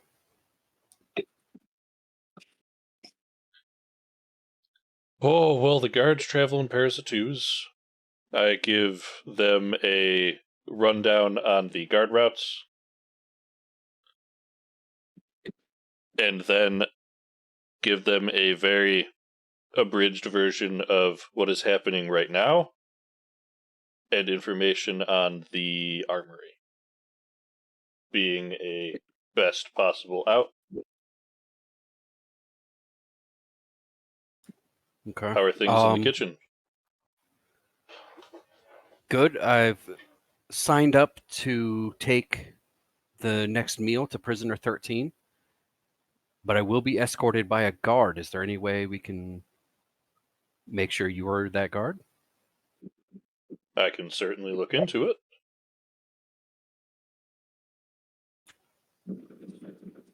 And then I can bring Charlie with us, invisible as well, and even maybe leave him behind Like at the door? at the door to the cell. As long as he doesn't go in, the invisibility wouldn't be bothered. Right. And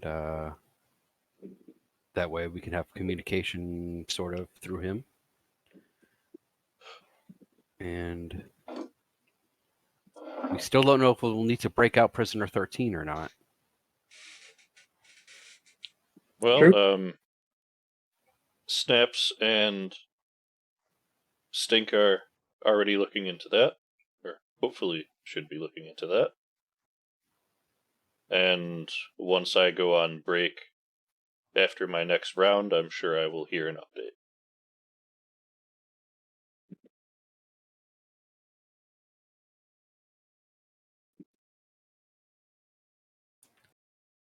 That's all I got, I think. Okay. I will make sure to relay the information about the 4 eye-stalked floating spherical eye thing in the armory. Excellent. Did it have a name that Thorin may have said, or is it just the keeper of the armory?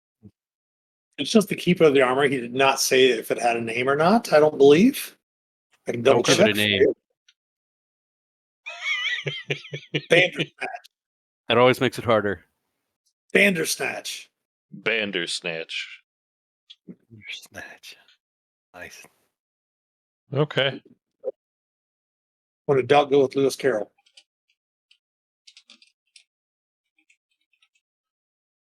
Cool. It's in Is my there notes anything, now.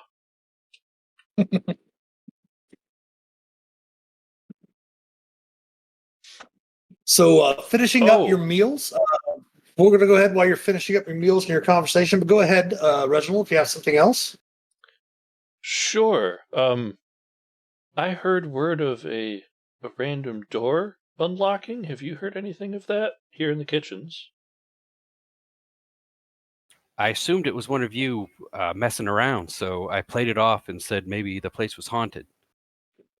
Oh. Good thinking.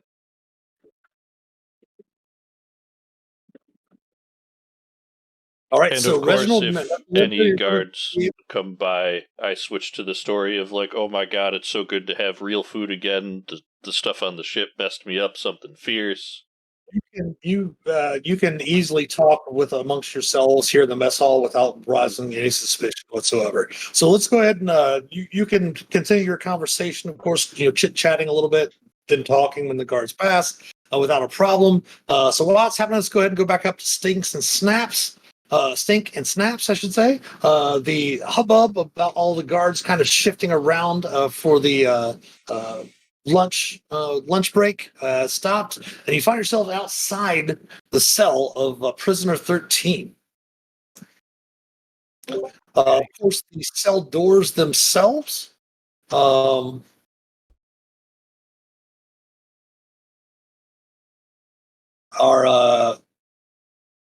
reinforced iron held shut. Of course, I'm sorry. Reinforced iron held shut by the arcane lock spells that were there. So you really can't see into. You can see there are some bars there that you can kind of see inside and get a glimpse of Prisoner 13. Let me pull up that picture. Fun handout for the characters. It wasn't there. Where was that?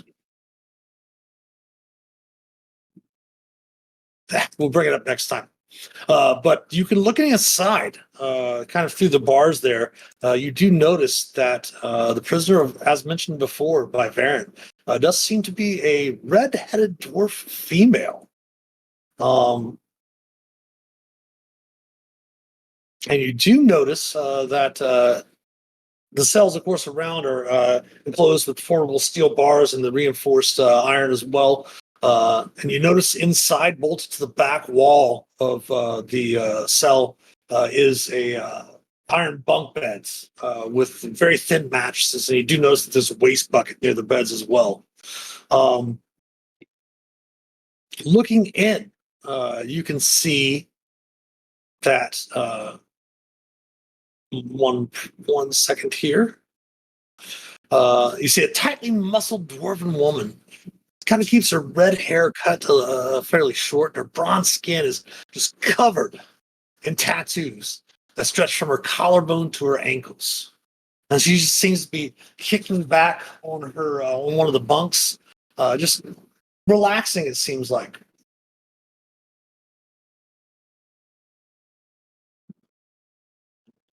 What do you wish to do outside the cell? Well, I'll look around to talk to Stink, but then I realize that I can't see him.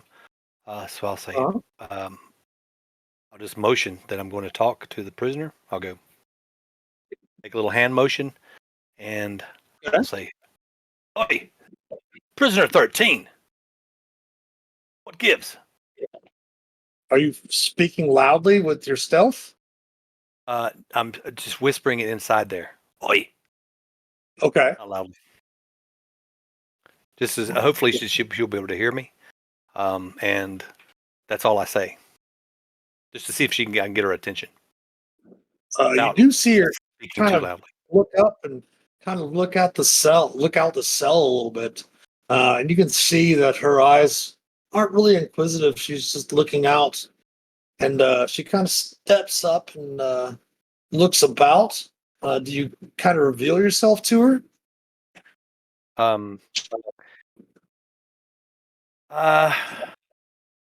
Not just yet. I take a gold piece and I slide it through the slot under the door or in the door. Through the bars? Yeah, the bars. Just kind of put it right down near the ground as close as I can without making noise. Of course. Okay. She kind of walks over to there and picks it up, says, "What's the use of this in here for me? And obviously you're not a guard, little fella." True that. True that. I know you're prisoner 13, are you not? That I am. And your other name, might it be Orda?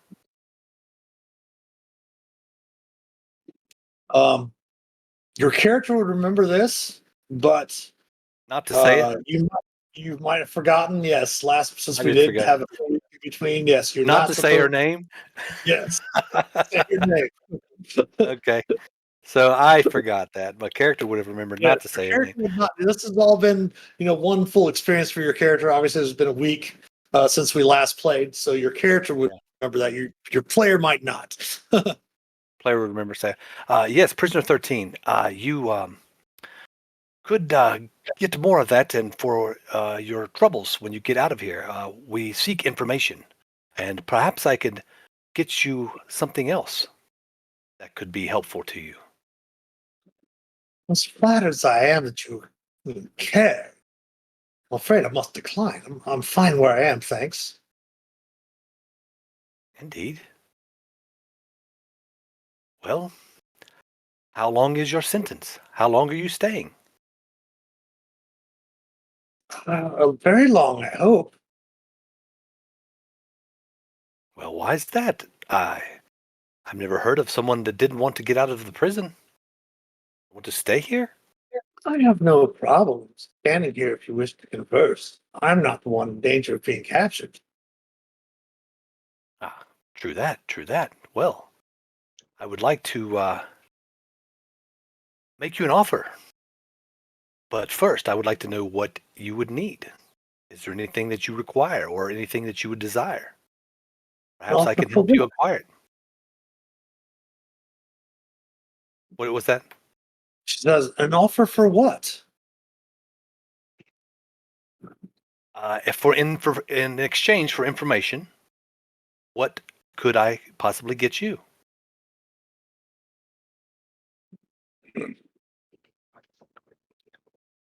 I don't understand what you're trying to get me something where there's nothing you can get me in a prison where we're checked every day. Of course, we're led around in manacles and chains, and obviously you can see the fine furnishings here. Of course, Um, well, if you're not interested in freedom, which I possibly could make happen, what else would you desire if you could have it? I just need a bit of information. she kind of sighs, says, "You bore me," and she walks back over to her bed and lays back down on there, just kicks back. So Oh, before we continue on, we'll go back over to the mess hall, and Reginald and Ethelinda. The shift of the lunch has finished, and then Tiny does come out and says, "All right, cooks, grab one of the guards here before they return back and to their duties, and go ahead and deliver your foods to the cells on your schedule." I grab Reginald. All right. You're let into the kitchens, and you see that the carts have already been stacked by the cooks for you to deliver to the northeastern block of cells there on the inside the hexagon of the central tower. I'm also going to call Charlie to me if he can get to me. Our distance here, I believe you're within the required distance for Charlie. As you get to the north of the kitchens, you're able to definitely call Charlie. As right now, he's just out of range, but as you get to the north part of there, you can easily call him to you. Yes. Okay. And okay. Of course, Reginald and Ethelinda, as you're coming out of the kitchen, you do see another 3 guards and 3 cooks following behind you.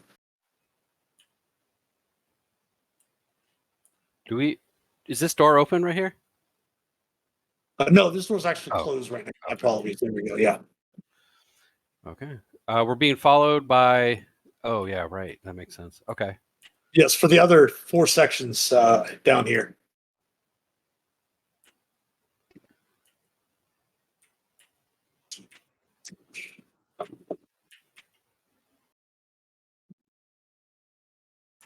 Oh, okay.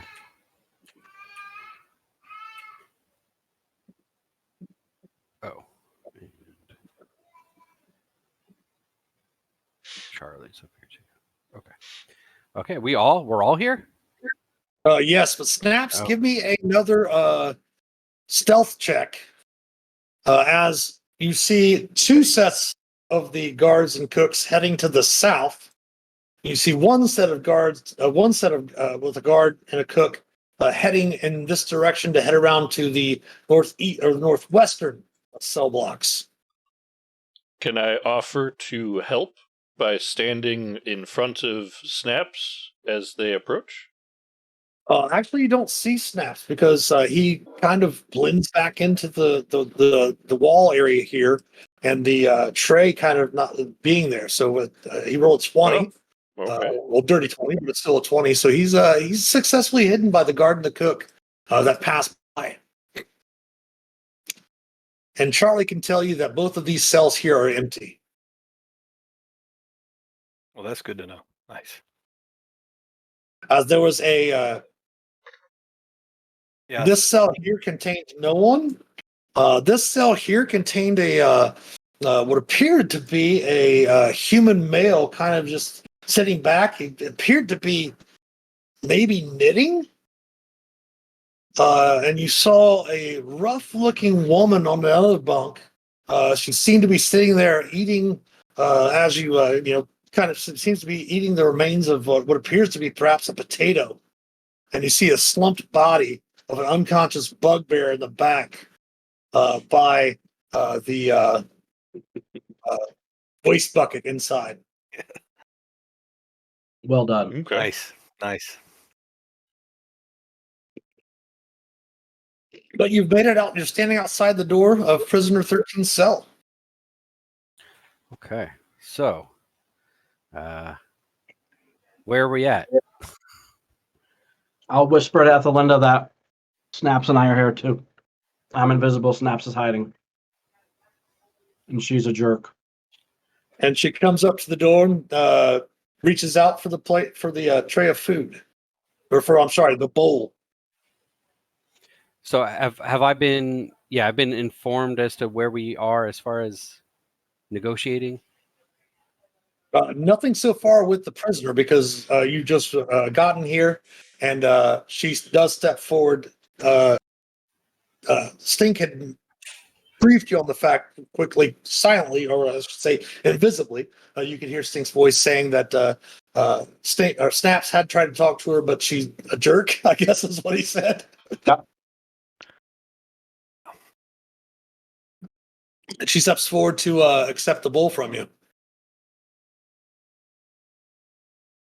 Again, tightly muscled dwarven woman with her red hair cut fairly short, bronze skin, just covered in tattoos.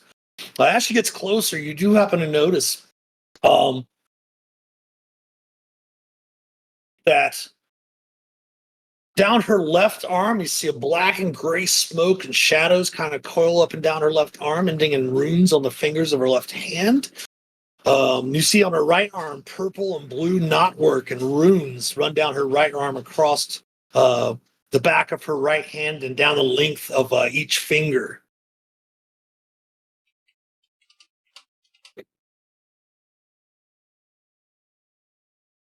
You can kind of see, like, on the upper parts of her chest, like silver and brown mountain peaks, kind of the tips, angling around her collarbones as you look at her. You notice something on her neck as well. Does anyone speak Dwarvish? Nope. I think so. No one speaks Dwarvish? No. No. All right. There does seem to be some sort of Dethic script. Dwarven runes seem to be around her neck as well. And she reaches out to grab the bowl from you. And it's not like we weren't allowed to talk about the mission, right? To her, we just can't. We are not Say her supposed to name? talk to the prisoners as employees. Oh, right. Right. Okay. Well then. No interacting, no touching, no talking. Refer to them by number, not name. Okay. Yeah, you have told them all of this, but of course, this is the situation where this is one of your might be your only chance to take care of this. Might be a good idea to try to do it quickly. Okay. I'll tell her. Look, the golden or no, what was his name? Axebreaker? Mm-hmm. Right? Okay. We're here. We're sent by Axebreaker to get information on how to get into the vault, and we're willing to go to great lengths to get you whatever you want to get that information. Keep in mind, you're looking for a key. Specifically, is what you're looking for is a key. Oh, okay. Whatever the key happens to be. Yes. Yeah. Again, it's been a week since we've all played. Yes. Yeah, because She said. yeah. She says, "Look, Oh, we lost. asked about." Right. Yep. There we go. No worries. No worries. She says, "Look, I've been asked about this vault and key before. Assuming I did know where the key might be, what would be in it for me to tell you?" What do you want? Everyone give me an insight check, please, or perception check, if you wish. I'll go insight. Can I give myself a little pat while I do so? Sure. Actually, not for this one, just because it's kind of a quick thing that you wouldn't really necessarily have a chance to cast the spell. Okay.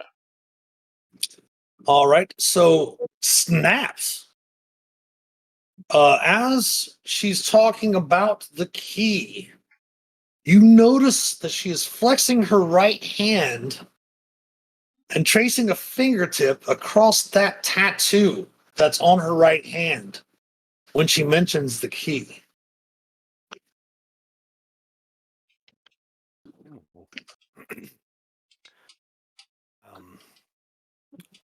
I'll whisper out to Stink that explain to what she's doing. I say something is about that. Well, I guess everyone can hear me if I start talking, but I'm whispering while I'm saying it so that she can't hear what I'm saying. I mentioned that she's actually doing that. And I don't know what that Okay. means. Perhaps they're connected. The key and the runes. I don't know. You guys think? I'm trying to be as quiet as I can. What do you say, guys? What could that mean? Runes? Magic? We offered to break her out of here, right? Yeah. She didn't want it. But if her hand Maybe is a the key, password. So we cut her hand off. Oh no. What'd you say, Otter? said maybe it's the tattoo is the key. You could probably reliably think that, yes. Yeah, that's what that was. Yeah, so does that mean they're connected? The key is the tattoo. The tattoo means the key. She's the key, or what she's pointing at is the key. The tattoo. Yeah, the tattoo. Oh, I wish I could read it. I don't know what it says.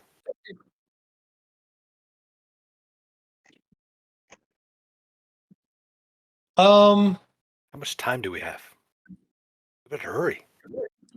Yes, it is. You have lingered a bit by the cell. Of course, you've already fed the other ones, and knowing that the other two cells were empty.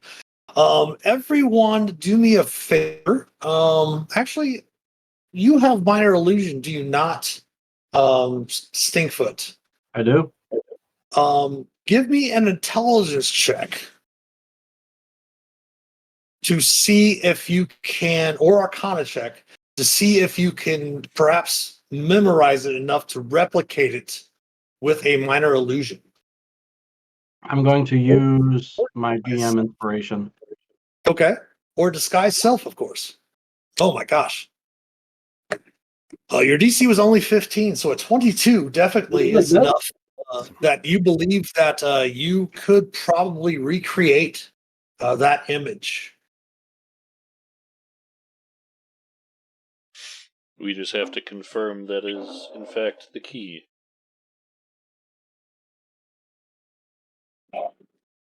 Says, look, Yep. if you can find a way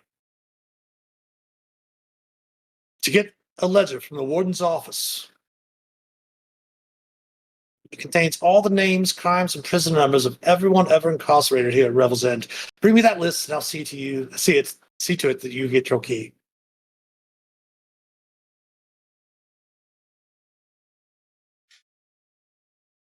Fair enough. Maybe. What do you think? Can we get that? How long has it Try. been since I cast invisibility? It has not been an hour yet. I'm sure we could get it, but why? We already got the key. We weren't sure, though, do we? If I was, Go ahead. if I was to tell her we know your tattoo's the key and watch her reaction, That is up to you. I'm still I mean, indivisible, so one of we can you would just have to. I'd whisper it to one of you. Mm-hmm. Well, she doesn't like me already. I'll go ahead and whatever you say, I'll repeat it back to her. Say you've already given us the key, and then point to your arm wherever her tattoo is, and all of you watch for her reaction. Okay. 3, 2, 1, and that's what I do. All right. You inform her. Go ahead, Snaps. What do you say to her? I say, oh, by the way, you really want this ledger, but since you're so forthcoming with us, and since you don't want to leave here, what else do we need? Since we already have the key, you've already shown us. Look at that. Do you We already show saw her your arm. or your right arm?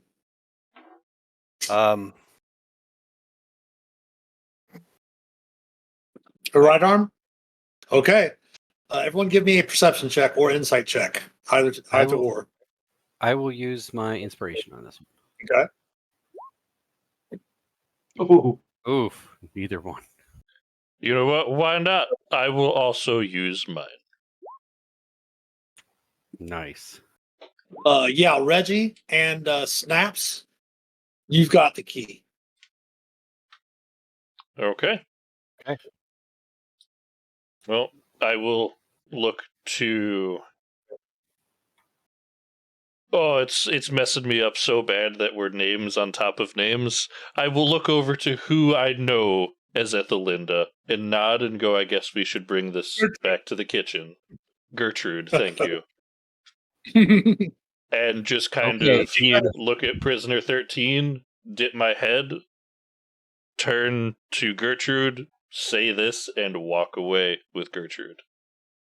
Okay. She kind of looks at you as Snap says that, and she kind of recoils back to the back part of the cell.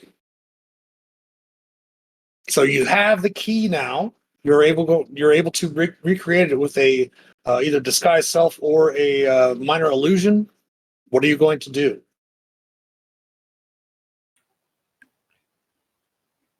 So, do we try to get the ledger anyway? It must Or be just get out important. of here? If there's any way possible, and then we could get out of here. Something's up with the ledger. That means something. We could do it without hurting anybody or getting caught. Well, there's 50 Agreed. guards between us and the office you want to head to. That was a very good point. Very good point, Reginald. Seems like a great plan. That being said, we've aroused no suspicion. We've gotten what we came for. Could we not just leave the way we came, without any theatrics? In a barrel? I don't want to leave in a barrel. Sounds Yeah, horrible. Or do we And want we to left just on a boat. take the direct route through the armory and skedaddle at the next shift change.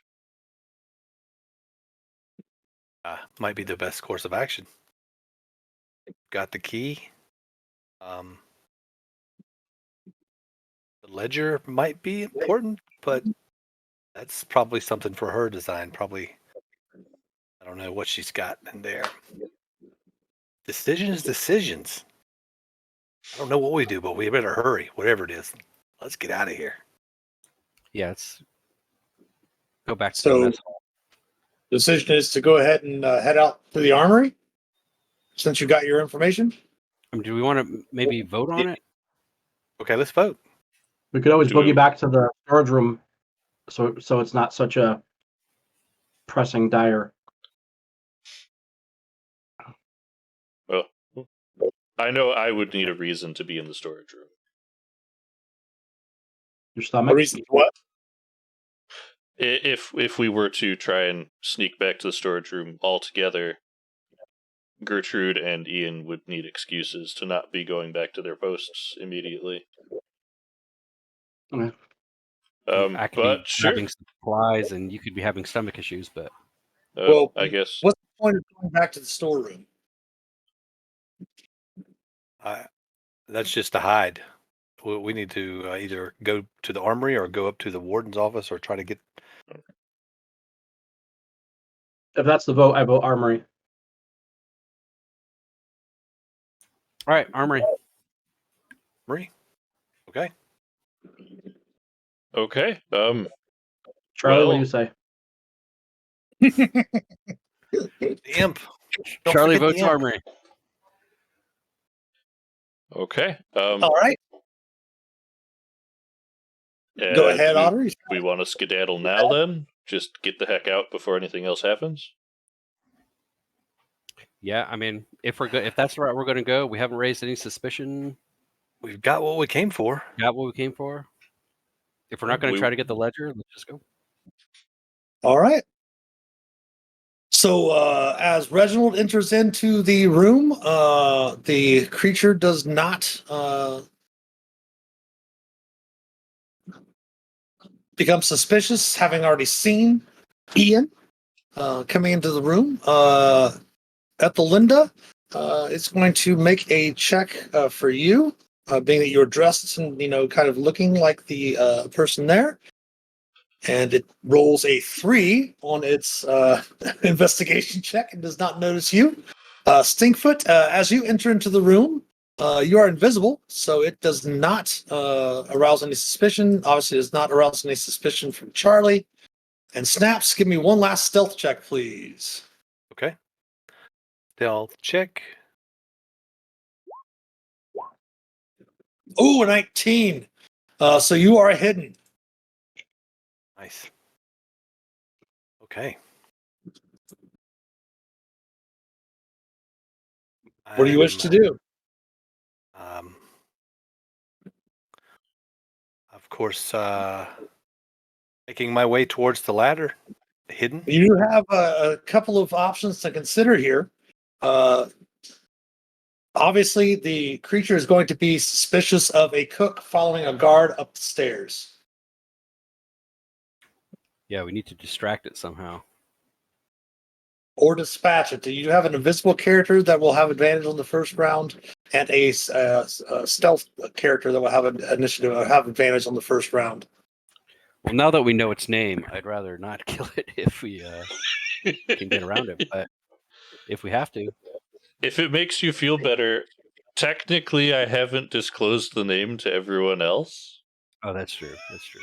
Technically, it doesn't have a name in the adventure. Everyone asked me to name it. It has a Well. pseudonym. They have what people call it. Yeah. Okay. Well, I don't know. I'll try to get Charlie to make some ruckus to distract it. That's what I'm going to do. And then when it's distracted, try to go up the ladder. Okay. So go ahead and give me a deception for Charlie.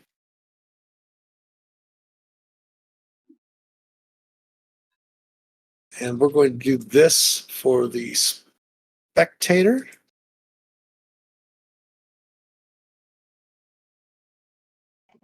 Oh, poor Charlie. Oh no.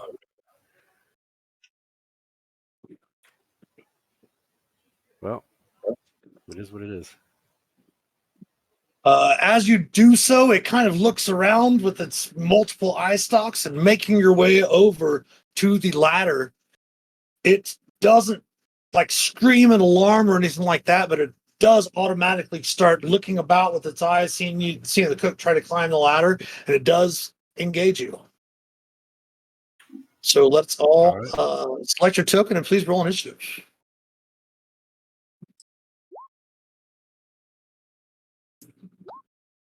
Here we go. I cannot see my token. It's gonna be right here in the middle. Sorry, it was getting blocked by Charlie's. Okay.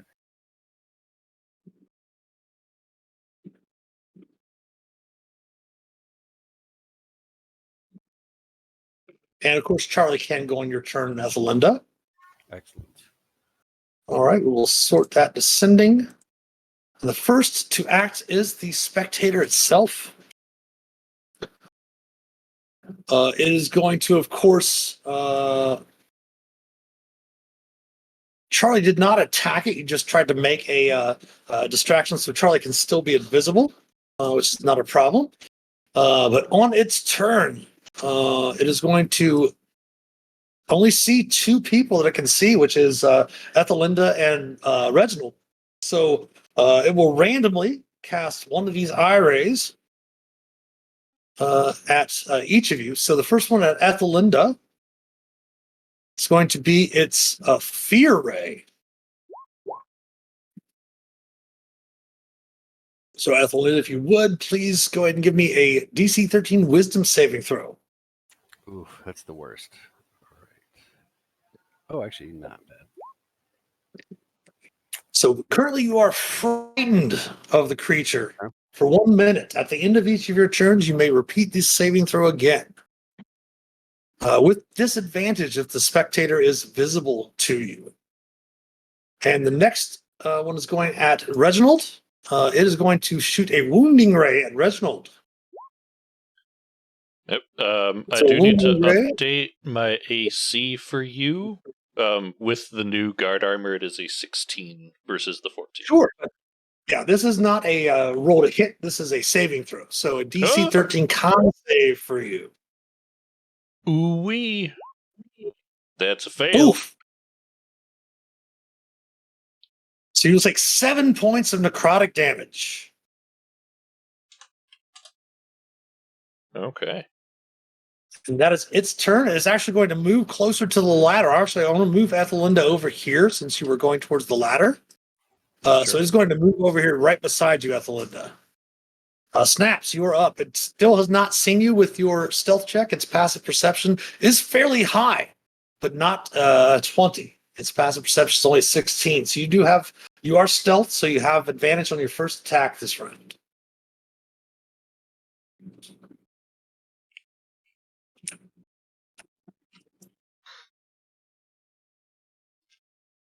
Uh-oh. My sword. All right. You want to move up to an attack with the short sword? Yes. Go ahead and do so.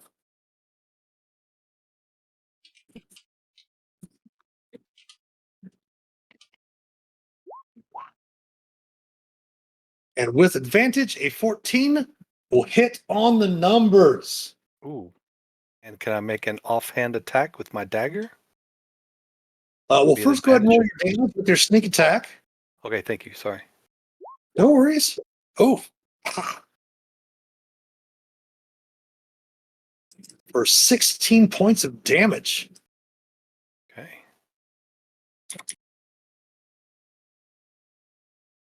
Bam. And actually, you would have you use your action to pull your short sword, your free action. So you can't pull unless you have dual wield. You can't pull a second weapon on the same round. So next turn, if it's still up, you can use a free action to pull your dagger then instead. Good enough. Reginald, you are up. Well, from my illusory self, I'm going to pull over my bow. And we're going to, just for giggles, Hunter's Mark it with Okay. my bonus action. Sure.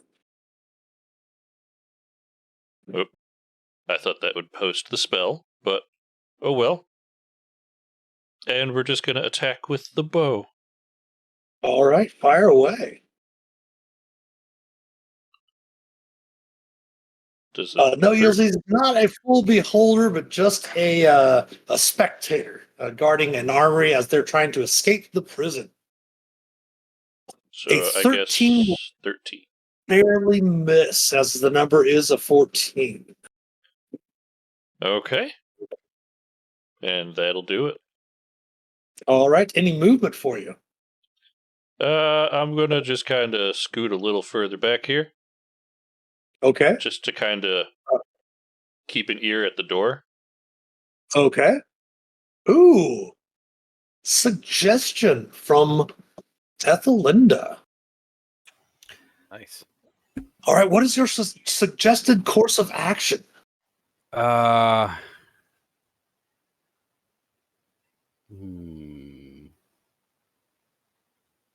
mean, could I just tell it to let us pass? That could be a suggestion if you wish. Yeah, I would tell it to, just like regard us as friends and let us pass. Okay. And what is your DC on your saving throw? Is a 16. Ooh. Rod of the Pack Keeper. Attempting its wisdom save. It will fail. Yes.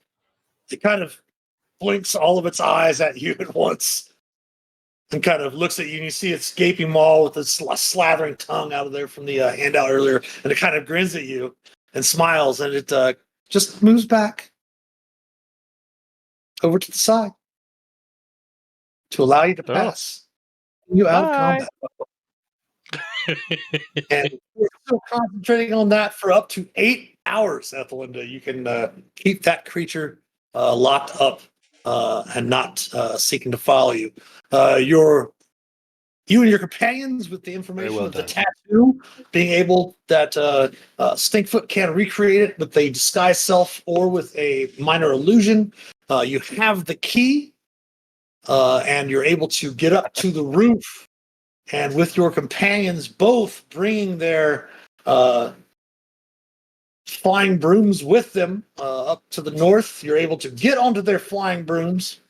Not necessarily an Aarakocra escape, but with flying nonetheless.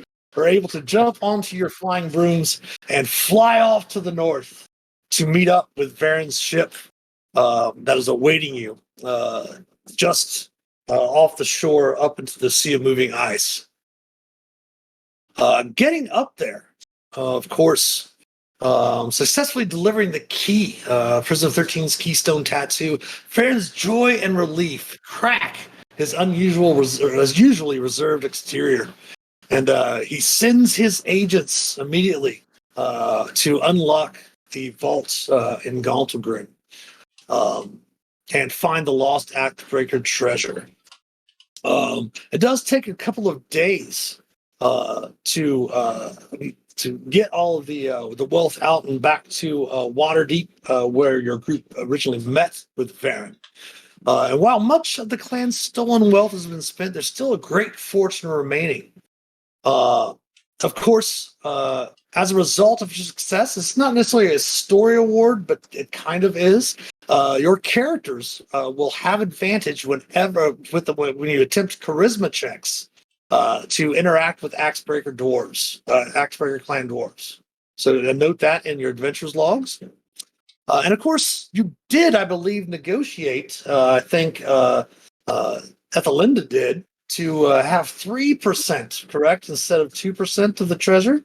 That is correct. So I will add this up, of course, off screen and divide it up amongst your characters as well. We'll go ahead and make sure that Sky gets a split of it as well. Unfortunately, Sky was not able to play tonight because of work issues. But the reward will include the following. Of course, I will just mention the numbers for you, and then we can divide it up afterwards. 3,150 copper, 1,650 silver, 150 gold, and 18 bloodstones worth 50 gold apiece. And you may also choose 4 items from the following list of magic items, since you negotiated for the bigger reward. 4 of these items, I will post them in chat, and then I will read them off for those viewing as well. I'll post it in our Twitch chat as well. Oh. You can choose a cap of water breathing, dust of disappearance, a gem of brightness, mithril armor, potion of resistance lightning, or slippers of spider claw. And that is one item? No, you may choose 4 of those items. Oh, 4 of those items. Since we don't have the Adventures League guidance complete for this yet, I'm going to assume that it's 4 items total, and then everyone has access to those as a group. If that changes, of course, we can go back and retcon that for your characters once everything comes out. Yes, Ulysses, for those that can wear armor, I would definitely suggest mithril armor as well. Especially bumping up that breastplate for medium armor. Mithril breastplate for the ranger would not be bad at all. Would that still invoke disadvantage on stealth as the ranger? Not with mithril armor. I will go ahead and post those all to Roll20 as well from the Roll20 magic items there. There's the cap of water breathing. Here's the dust of disappearance. Here's the gem of brightness so that you can all know what they do. Here is the mithril armor. Mithril armor is light, flexible metal. Mithril chain shirt or breastplate can be worn under normal clothing. If the armor normally imposes disadvantage on dexterity stealth checks or has a strength requirement, the mithril version of the armor does not. Ooh. You could even take mithril scale mail if you wanted to, as a medium armor since you're a ranger. I do always enjoy that they are slippers of spider climb. Mm-hmm. I'm just picturing like fuzzy little spider slippers. Here's the potion of that, and here is the slippers with spider climb for you as well. There's those fuzzy little slippers. There they are. Very nice. Now, being a mission for the Golden Vault, do we also get the normal? We're going to deal with this first, and then yes, after that we'll deal with that as well. Okay. I can't really use the mithril armor, but I'm willing to take that as one of the 4. If I would certainly not mind an upgrade to armor. Keep in mind the dust of disappearance and the potion of resistance lightning are consumables. Mm-hmm. And the other 4 items, I think the gem of brightness, is it consumable there? Has 50 charges. Has charges. Yeah, once all the charges are expended, it becomes a non-magical jewel, which would remove it. So technically, it's a magic item. I'm not sure. I have to look up whether they consider that a consumable or not.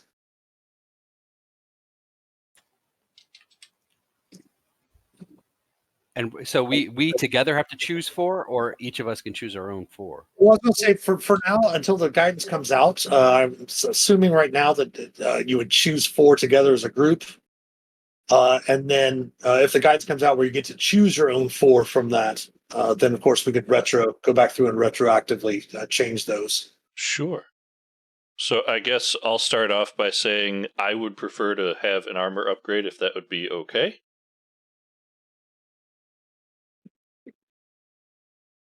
This is kind of meta, but actually, what we can do, let's just do this. Let's go ahead and everyone pick their own 4 out of those, and then we'll change it back if we need to change it after that. How's that sound for everyone? Okay. Sure. That's probably what the guidance is going to be for it, because it would be fairly difficult for getting 4 people to agree on this, or a party to agree on the 4 specific items. And then, of course, yes, for working for the Golden Vault, after you deliver the key to Farron Axebreaker, the organization, of course, does reward you with a rare magic item of your choice as payment. Yes, a rare one. Oh, Prisoner wow. 13. Not uncommon, a rare item. Ooh. Of course, since this is the conclusion of the adventure, I will go ahead, as I mentioned, let me go ahead and put the coin all together. We can quickly divide that up. And then, of course, everyone also may gain a level as well. So you may level up to 5th level. Oh, man.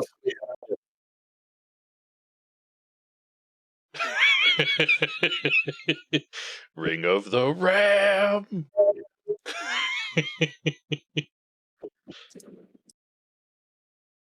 Keep in mind, it is taking you up to tier 2, which will allow you to carry up to 3 permanent, uncommon, or higher magic items.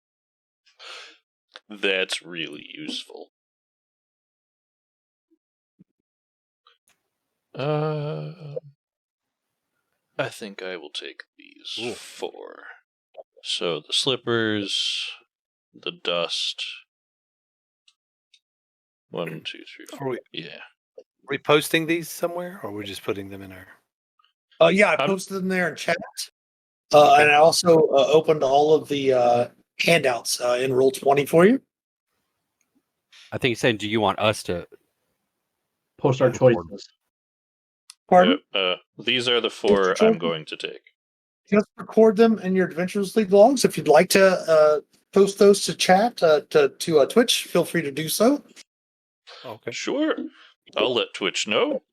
These are the 4 items Reginald is going to grab.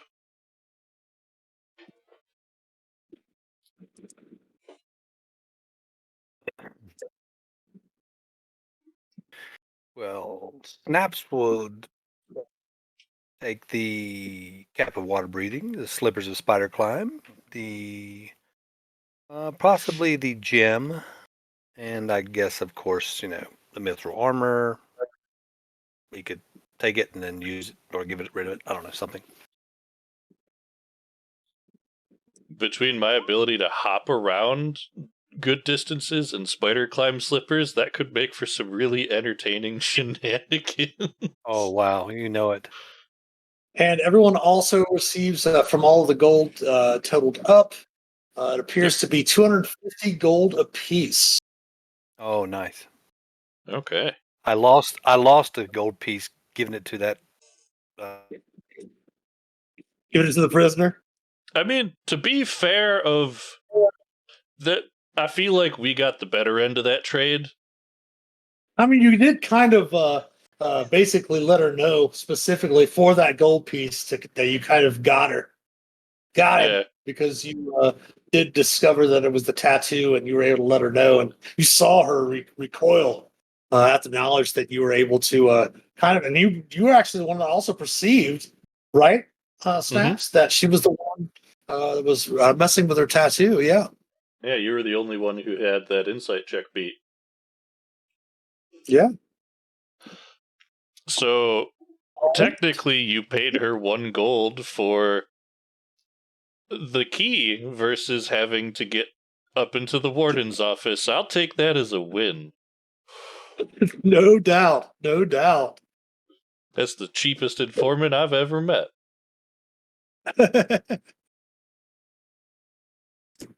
And All when right. the guards find that coin, they're gonna. Yeah, and she Not be doesn't happy. even get to keep the coin. That's going to go to whatever guard finds it first. Whatever guard finds it. Yeah, that's true. Oh, we lost Snaps again. We'll wait for Snaps to come back for us. Not a problem. Until then, Otter is showing some YouTube and all of that. I'm actually playing Ethelinda. Oh, hey, I'm the DM. How's it going, everybody? Oh, that guy's my kind of. No worries, no worries. We've got him back now, but unfortunately, he doesn't have his camera. So all of our names are a little bit different at the moment. But thanks everyone for tuning in. Next week we are going to be playing the fifth adventure the fifth level adventure here in Keys from the Golden Vault. That is Tockworth's Clockworks. We're going to have 2 more community members playing with us as well. So Otter, since you are now on the stream as the position of the Dungeon Master, go ahead and let us know 2 of your friends, I believe, are coming in from our community that are their first time AL players, I believe, too, right? They are both newer to AL. We have Fun Conscious joining us, and I don't know what name she wants to go with on stream yet, but we will be joined by his wife.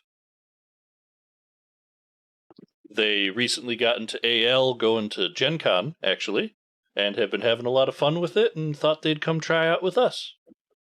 Yep, and I believe they're because you can play AL either as a first level character and level up that way, or you can begin if you want to start in tier 2. You can create a 5th level character and begin that way. And I believe that's the choice that they both made, is to create 5th level characters. Yes. Excellent. All right. Well, thanks everyone. That does bring us to the conclusion of tonight's stream for Prisoner 13. I hope you had a chance to check out part 1. If you haven't, that should be going up on YouTube soon. You should be able to check it out in our video on demand below. If you're not a member of our Discord community, that has been popping up, the link in our Twitch chat there. But if you haven't had a chance to see that, go down below here in the About Us section and go ahead and click on the Discord panel. That will give you an invite to our Master of Dungeons community server. Also, you can find a link tree down there for all of our Master of Dungeons socials. We'd appreciate any chance or any of you to go to each one of those platforms if you have an account there, and give us a like, give us a follow, perhaps a sub on YouTube. That way you can check out and get notifications about all of our videos that we stream here on Twitch before they go down on video demand. We will pop them up afterwards, of course, on YouTube to follow as well. We thank everyone, I should say, for all of your continued support. It does mean a lot to us. Again, thank you so much to Ryan for coming in and playing part 1 and part 2 with us up here at Prisoner 13. We want to thank Ash as well. Unfortunately, work prevented Ash from being here with us as well, but I'm sure he's here in spirit, and we thank him for playing with us also.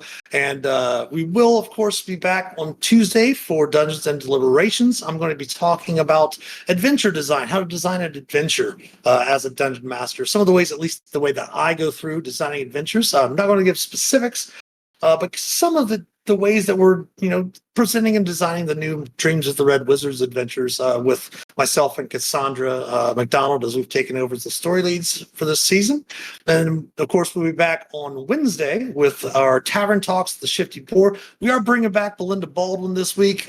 We had Otter on vacation, and me running the sound was not the way we wanted it set up. Everything else was okay, but there was a little bit of an echo, so we're going to bring her back again to discuss Dungeons & Dragons for Tavern Talks. And then Thursday and Friday, 2 p.m. to 4 p.m. Eastern, we will have Dungeon Delving with playing Lord of the Rings online. We weren't able to stream last Friday as it wasn't just my end. We found out, as Otter and I found, there were some glitches coming through a little bit with the Stream Deck interacting with our Streamlabs, and hopefully we'll have that fixed and figured out. I believe I have it fixed and figured out by Dungeon Delving this Thursday and Friday. But thanks everyone, and take care. Have a great rest of your evening. We're going to look for a group to raid. I do believe that I think, let me double check here. Let's go with we're going to go ahead and rate Darling Creep Show tonight, I believe. Whoa, hold on, I've got a lot more people on here. There we go. Yeah, let's go ahead and go with Darling Creep Show. I haven't rated her in a while. She's a great content creator. I think they might be playing D&D with her live stream as well. But thanks everyone for checking us out tonight, and we hope to see you next week for Tockworth's Clockworks and for some of the other streams this week. Does anyone else have anything to add? Nope. Thanks for watching, everybody. Yep. Take care, and we'll see you next time. Happy adventuring.